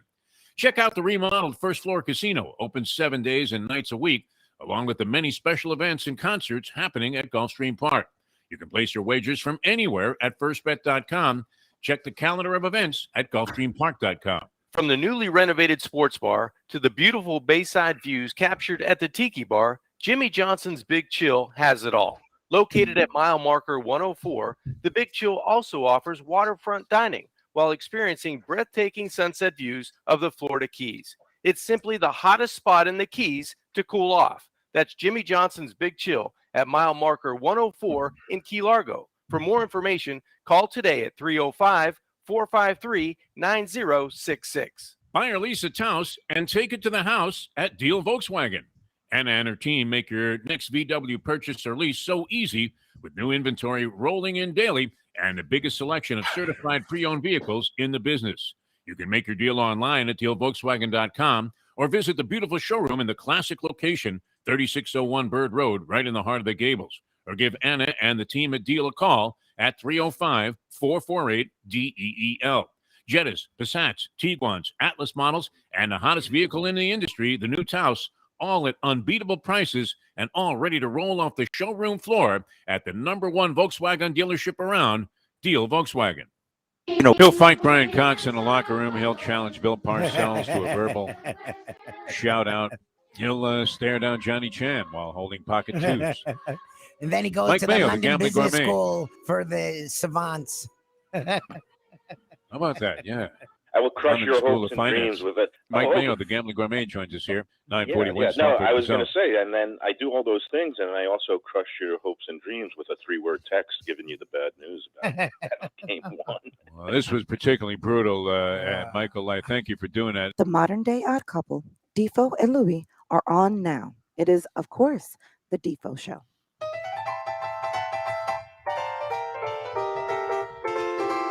There was some ugliness there that was involved. Of course, always bad to get bad news. Never a favorable thing, but especially when gambling, and you end up getting the news that your team just got crushed. Yeah. Absolutely annihilated. A key blow in a season-long endeavor to try and get them over the top. In this case, it was the Miami Marlins, and we're trying to get them a measly 71 wins. Not too much to ask for a team that had been to the postseason and beaten the Cubs the previous year.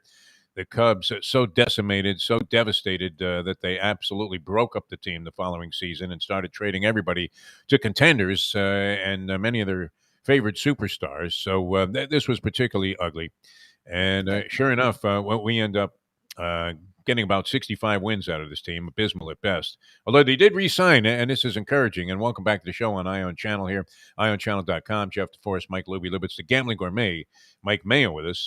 They re-signed the new Mr. Marlin. Miggy got a 2-year deal for $10 million. Not exactly a huge expenditure, but we love Miggy. He is kind of the embodiment of what we hope the spirit of Marlins baseball will be in the future.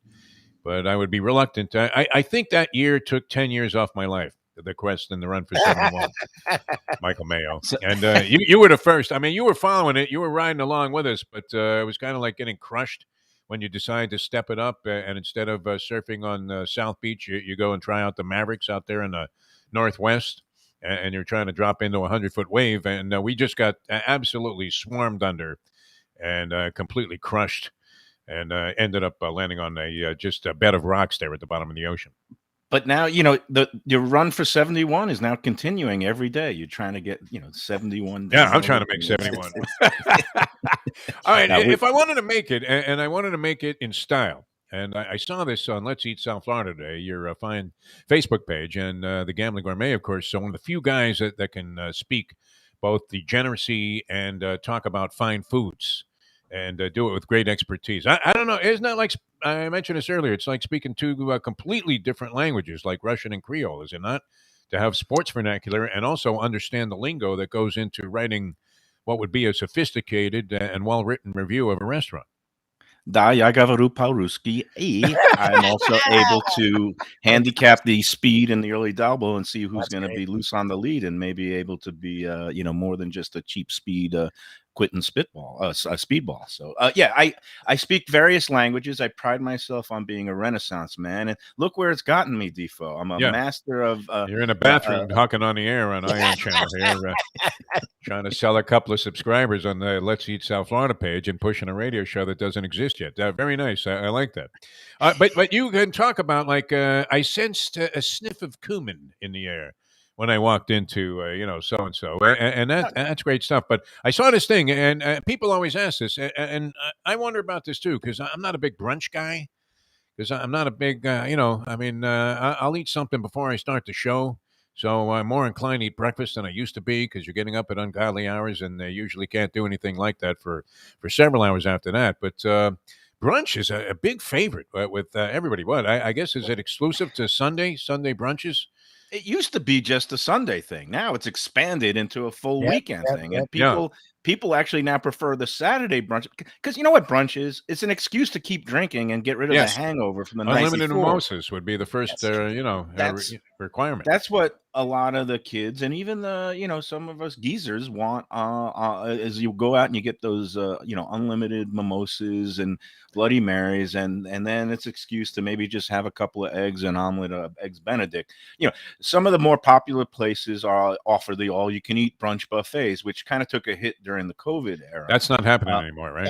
Well, I mean, the two of the best ones in Broward for a while were Blue Moon Fish Company, which is Lauderdale by the Sea, and they had a spectacular buffet, oysters and crab legs, that you could go up and just graze. And they also had all these little small plates that you could order from the kitchen, unlimited. It was a pretty penny. I think it was like $65 before the pandemic. And then you had the Council Oak buffet at the Hard Rock, at the Seminole Hard Rock Casino, which was the granddaddy of the Broward buffets. It was like, I think, getting up to about $85, but that included the, I think, unlimited That's champagne. MGM Grand type of stuff, right? I mean, Yeah, but it was really high quality. But, you know, I'm a guy, I just want to go in there. I want to have 1 or 2 Bloody Marys, and I want to have a good, you know, a good, just basic, I don't want to stuff my face with, you know, unlimited all you can eat. I just want to have a good, well-prepared dish, you know, eggs, the Benedict, sometimes with the crab or the smoked salmon. And you know what? That brings us into our next live spot. Is that right? Keel, I was gonna say- Even Keel Fish They have a Shack. brunch going there on Saturday They and have Sunday? a brunch going there on the weekends. They offer the add-on of the bottomless or unlimited mimosas and other drinks. They have, I think, one of them is you know, Bloody Mary, and then one with a tequila kind of thing going on. But Even Keel, it's the spot any time of the day and night. They've got lunch, they've got dinner, they've got weekend brunch, they've got happy hour, and that to me, best deal in town. Even Keel, it's at the corner of A1A and Commercial Boulevard in Lauderdale by the Sea. That's a hip happening corner, and you go in there from 4 to 7 Monday through Friday, so you can even get there on a Friday night. You get your grilled oysters, 4 of them for $5, and these are, oh, me and you were in there a couple of weeks ago. Great stuff. Defo, they were big bursting oysters. They get them out of those were giant, man. They were jumbos. There's no question. I mean, it wasn't like they had to have like an electron microscope to see the meat. Yeah, it might have been the Chernobyl oysters that. I don't know where they got those from. They were Dr. You know, Galea probably pulled those things. They were they're great. clean, and they're definitely not contaminated with any radioactivity. They're beautiful oysters, and they also got the bang bang shrimp, the grilled octopus. Everything they do there is with flair, because Brad and Dave, the chef owners there, they come from a fine dining background. So casual beachside setting, but really elevated food. I love Even Keel Fish Shack. They're open every day. Go in there and tell them the Gambling Gourmet, Mike Mayo, and Defo, and Lubie. We all love it. We sent you. Blue Moon Fish Company seemed to get, and they just changed hands, right? I mean, they changed ownership. Are they not owned by a giant conglomerate now? Or some kind of restaurant? I mean, big-time investors in restaurants bought the place, right? You are correct, sir. Earlier this year, it changed hands. I guess longtime owners sold it to this company outfit out of New York that I forget their company name, but I think it might be the Bryant. Well, we'll get it. We'll make them a sponsor because we're about to give them a big fat plug here. Exactly. Well, Blue Moon. It was almost unanimous that they had the best buffet Sunday and I guess Saturday brunch, and it's a great spot. I mean, it couldn't be any nicer. The atmosphere there, right on the Intercoastal, and it's also a good hang. I remember I used to spend a lot of time at the bar there, watching games and things, and just chewing the fat with various people there, having a couple of cocktails during their happy hour. And it's I think the same ownership group has the Rustic Inn in Dania and JB's on the Beach up in Deerfield. Classic joints. Yeah, so they've gotten more involved in the South Florida scene after starting in New York.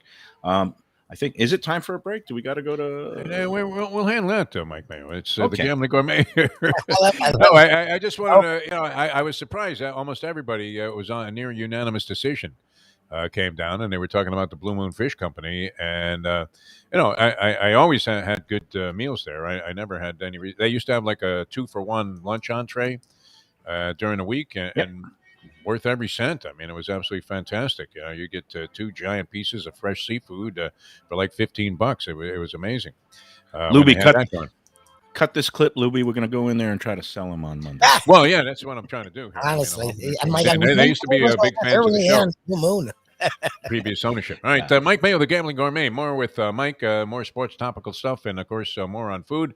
And Even Keel Fish Shack, obviously a dynamite place to go. Mike Lubitz at the controls. He's getting ready to go on some kind of fancy European vacation that somehow includes a pit stop in Newark. And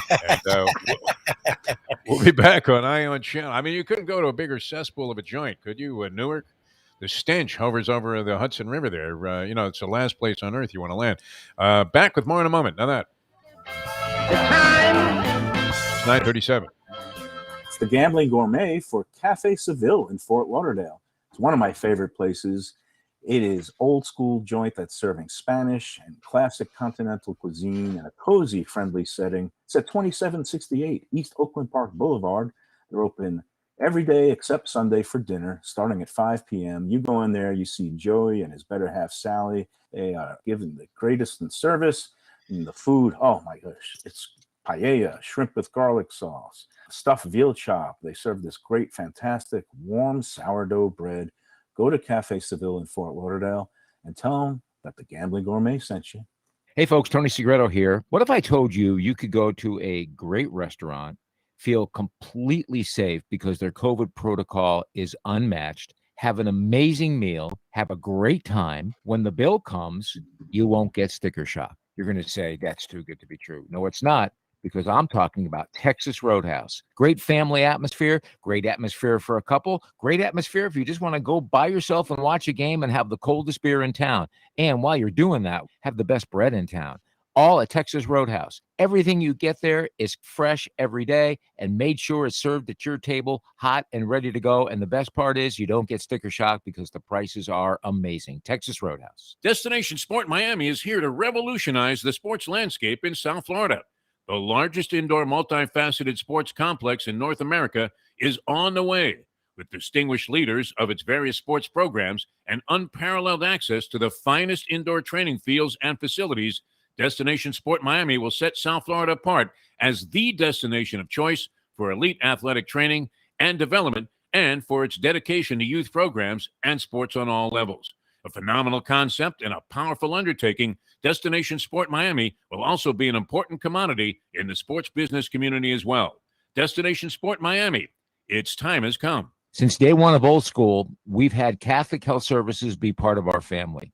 They are recognized as the quintessential rehab facility in the Southeast for strokes, but it goes well beyond strokes because Catholic Health Services is in the community of South Florida to help the community stay healthy. And if they're not healthy, get them healthy and get them back on their feet quicker than they could have ever expected. They do it every single day. It's step and repeat 24/7. Catholic Health Services. Buy or lease a Taos and take it to the house at Deal Volkswagen. Anna and her team make your next VW purchase or lease so easy with new inventory rolling in daily and the biggest selection of certified pre-owned vehicles in the business. You can make your deal online at dealvolkswagen.com or visit the beautiful showroom in the classic location, 3601 Bird Road, right in the heart of the Gables. Or give Anna and the team at Deal a call at 305-448-DEEL. Jettas, Passats, Tiguans, Atlas models, and the hottest vehicle in the industry, the new Taos, all at unbeatable prices and all ready to roll off the showroom floor at the #1 Volkswagen dealership around, Deal Volkswagen. Mike Mayo, the Gambling Gourmet, with us, and we're going to ride it out the door until 10 o'clock today with Mike Mayo, the Gambling Gourmet here. The Saints, and I think, I don't know, is it a 10-point edge, New Orleans over Chicago? A 10-point edge in food. Hard to give, but it is, Chicago has so much great food. New Orleans, if it was rated, if the line was based on food, it would be New Orleans by about 3.5. You need a cardiologist, though, to be on call, and also if you have the gout, forget about it. You're done. The New Orleans is like the food equivalent of Vegas. Like after 5 days, you're done. You got to get out of there, otherwise you're going to be. You have enough sodium in your system to explode. Yes. Vegas for the gambling action, your head just starts spinning. Grab a bagel and a schmear, plus some Defo and Lubie. Welcome back to the Defo Show.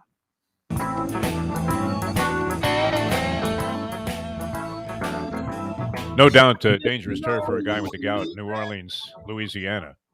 And I am afflicted with occasional attacks of gout. And usually in the toe, right? Hits you right in the big toe there, and you end up with a giant knot there. And you're thinking, is there anything I can do about this besides scream? And there is a medication for it, which I bring. I bring the entire vial with me when I go to New Orleans. Because it started to affect other body parts that I never knew you could get the gout in. Like both knees go out. You feel like Joe Willie walking around Bourbon Street. You're like, wait a minute, what happened here? How come I'm in so much pain? But it'll get to you if you're there too long. Yeah, one of the unfortunate, side effects of being a food critic was besides ballooning 60 pounds, and you get everything, right? Yeah, I took off about 30, and I can't get the other 30 off. It just doesn't come anymore. But got into the realm of pre-diabetes, flirting with the diabetes. But and gout. I had a couple of attacks of gout, so I have that same medication.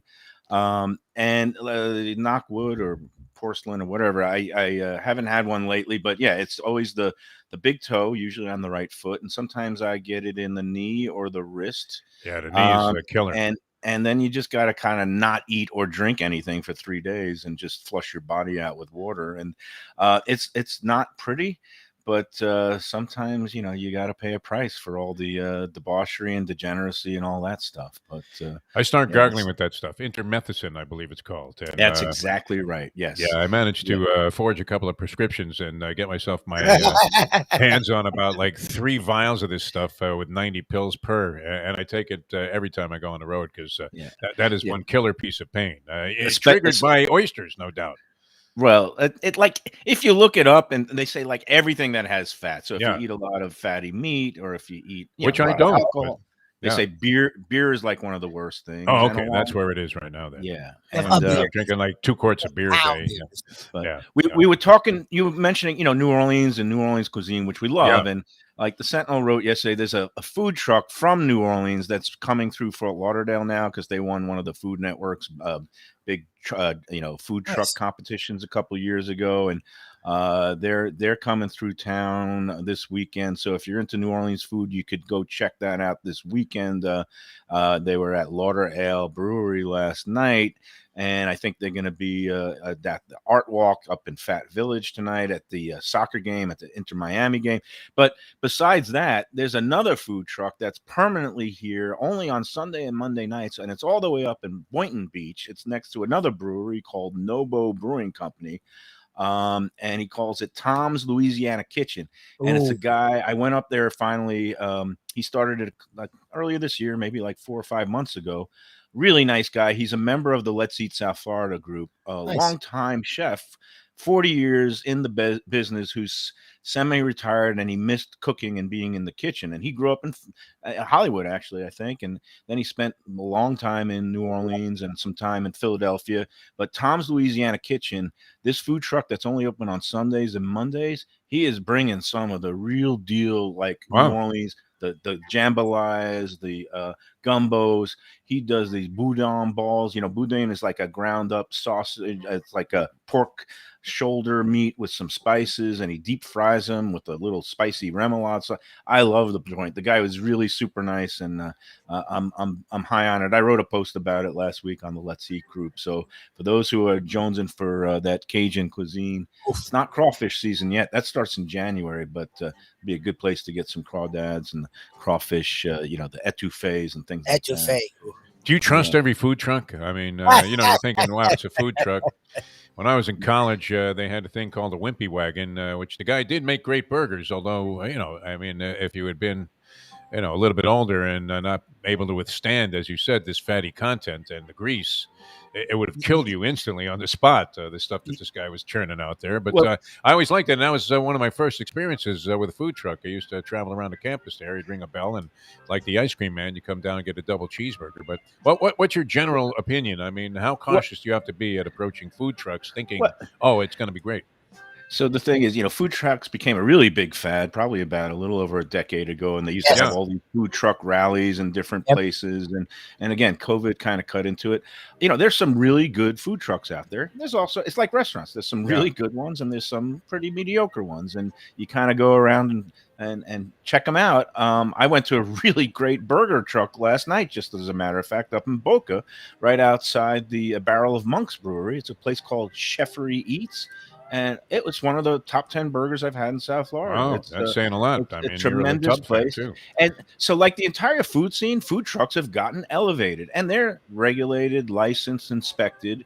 So you can trust them. I mean, I used to say in the old days, like I wouldn't trust, somebody trying to sell me pork off a truck, but that's just like, maybe the hot,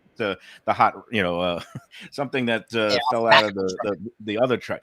But this, when you're talking about prepared foods, a lot of the trucks, they're doing a really good job. And these two of them, the Tom's Louisiana Kitchen and Cheffery Eats, I would go back and eat there every week if they were closer. The food is that good. Herbie Hancock time, man, the watermelon man. I always liked that guy who was by Calder. There on County Line Road.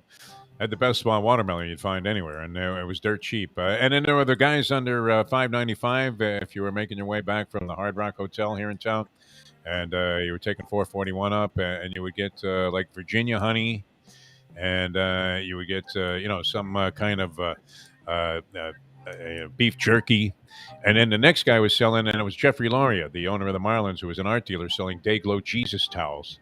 That's it was an odd combination of vendors there on the street. All right, one of our favorite places, and it's funny because the University of Miami is playing the University of Pittsburgh, and I know with there were ties there.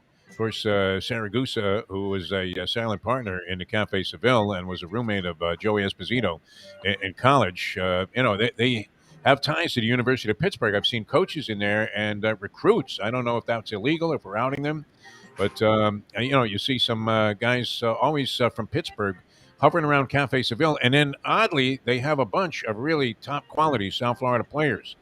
So one meal at the Cafe Seville, the point being, can convince you that hey, these guys know what they're talking about when it comes to food.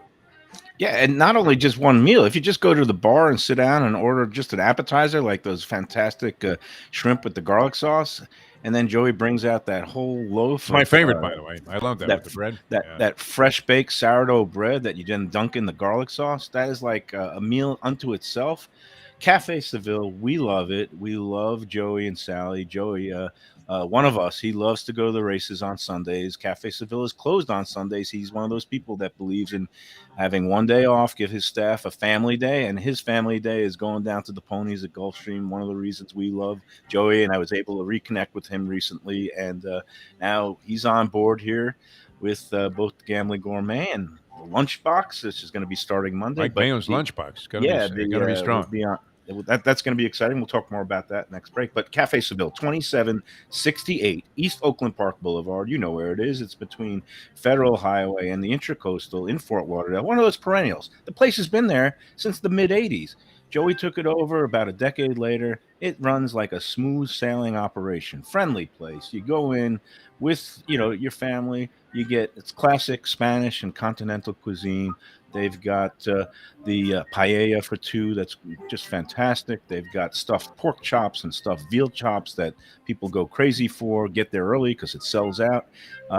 Cafe Seville, they got sangria, the full bar.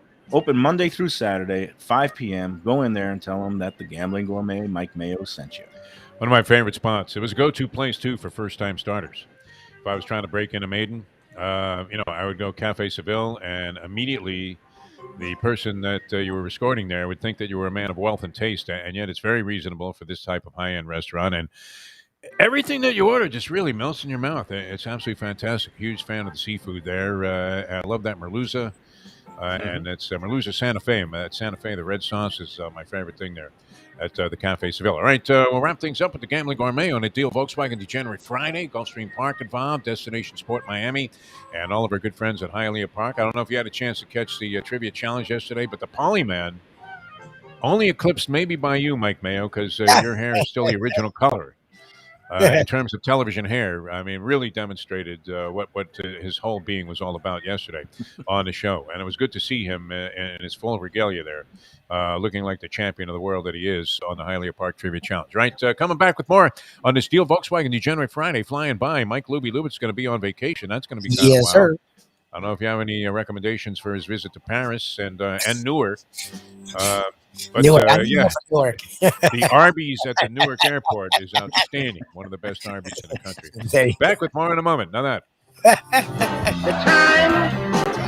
I think it's the only edible food there. It's 9:52. Play the ponies in style at Champions, the outstanding simulcasting room at beautiful Hialeah Park. Yes, the grand old lady of thoroughbred racing has never been more vibrant, and you can wager on the races from the top tracks around the country while enjoying a cocktail at the Brass Rail Bar or any of the fine food served throughout the facility. If poker is your game, you're covered in style, and you can play all your favorite Vegas-style games, including blackjack, craps, and roulette in Hialeah Park's sizzling hot casino. Get a player's card when you walk through the door for all kinds of generous amenities, including our favorite, free play, when you come out to the ultimate casino and entertainment destination, Hialeah Park. Hey, folks, Tony Segreto here. What if I told you you could go to a great restaurant, feel completely safe because their COVID protocol is unmatched. Have an amazing meal, have a great time. When the bill comes, you won't get sticker shock. You're going to say, that's too good to be true. No, it's not, because I'm talking about Texas Roadhouse. Great family atmosphere, great atmosphere for a couple, great atmosphere if you just want to go by yourself and watch a game and have the coldest beer in town. And while you're doing that, have the best bread in town. All at Texas Roadhouse. Everything you get there is fresh every day and made sure it's served at your table, hot and ready to go. And the best part is you don't get sticker shock because the prices are amazing. Texas Roadhouse. Hey, it's Mike Mayo for Even Keel Fish Shack, corner of A1A and Commercial Boulevard at Lauderdale by the Sea. It's my favorite place now for great seafood and a casual beachfront setting. They've got happy hour 4 to 7 Monday through Friday. They've got great dishes like grilled oysters and oysters on the half shell, bang bang shrimp, lobster rolls, octopus. They also have burgers and chicken for those who don't like the seafood. They're open 7 days a week for a lunch, dinner, and weekend brunch. Go to Even Keel Fish Shack. Go say hi to Dave and Brad and tell them the Gambling Gourmet sent you. Recently we realized it's not just hurricane season that can hurt us. Any time of year, things can happen to your home or business. And the insurance company can be your friend, but they also can be your enemy. Verizon Public Adjusters, Justina Testa, are here for you to help this process go so much easier. Before you call the insurance company, call Verizon Public Adjusters and Justina Testa at 954-809-8752. Would you go into court without an attorney? So why would you go up against an insurance company without Verizon Public Adjusters and Justina Testa? 7 to 10 times more money recovered with a public adjuster than if you went on your own. If there's no recovery, there's no fee. Give them a call at 954-809-8752. Why go up against insurance companies alone? You can have Verizon Public Adjusters and Justina Testa on your side. Buy or lease a Taos and take it to the house at Deal Volkswagen. Anna and her team make your next VW purchase or lease so easy with new inventory rolling in daily and the biggest selection of certified pre-owned vehicles in the business. You can make your deal online at dealvolkswagen.com or visit the beautiful showroom in the classic location, 3601 Bird Road, right in the heart of the Gables. Or give Anna and the team at Deal a call at 305-448-DEEL. Jettas, Passats, Tiguans, Atlas models, and the hottest vehicle in the industry, the new Taos, all at unbeatable prices and all ready to roll off the showroom floor at the #1 Volkswagen dealership around, Deal Volkswagen. All right, so you have the poem. Let's do it. Roses are red, violets are blue. I got DQ'd from the late double. Sorry, no champagne or caviar for you. Mike Mayo, the Gambling Gourmet, ladies and gentlemen. The only way to get your morning started is with Defo, joined by Lubie, right here on the Defo Show. You're saying it was subliminal? Maybe it was unfortunate. The resignation of Joel Quenneville as an unfortunate blow. But you're on your game today, Mike Mayo, and you owe me one. You owe me a dinner at Tropical Acres, which, we love that place. Yeah. The Studiali family, been in business there. I think the sign said since 1947 or 49. Something 47, like that. I think. I was by there the other day, and I was tempted to run by the butcher shop there because they have so much great stuff. But soup and sandwich, did you give us you were the first guy to point us in the direction of a horse called Soup and Sandwich based on a food illusion. And soup and sandwich, search warrants are out for soup and sandwich. Yeah, it's still running from last Saturday. One of my angles is I love betting the horses that are, named after food, and, Soup and Sandwich turned in a dismal performance in the Derby, and then also it was Horn and Hardart, I think is what it was. And then he turned in a dismal performance last week as Kyle's Gamblers Anonymous stimulus package pick. Yes. And, Anonymous. and so now what we've learned is that the soup was curdled cream of mushroom, and the sandwich was rancid tuna. So that's it. We got to let go of that. But you owe me dinner at Tropical Acres, Yeah. and it's a great place. I mean, Yeah. and you won't have to pay. Like, you get 2 lobsters for the price of 1, basically. Well, here's the thing. So Jersey Kyle was mentioning before about how, some days you come home from the track and you're just bringing home the chicken sandwich and that's it. I'm the same way. I used to be like, either we're going to be hot dogs and Rianiti, or we're going for stone crabs. Well, the nice part of Tropical Acres is no matter what you do at the track during the day, you can go in there and get a quality meal and not break the bank, and you feel like a winner. And even if you didn't hit the big pick 5, you can go in there and get your twin lobsters for $30.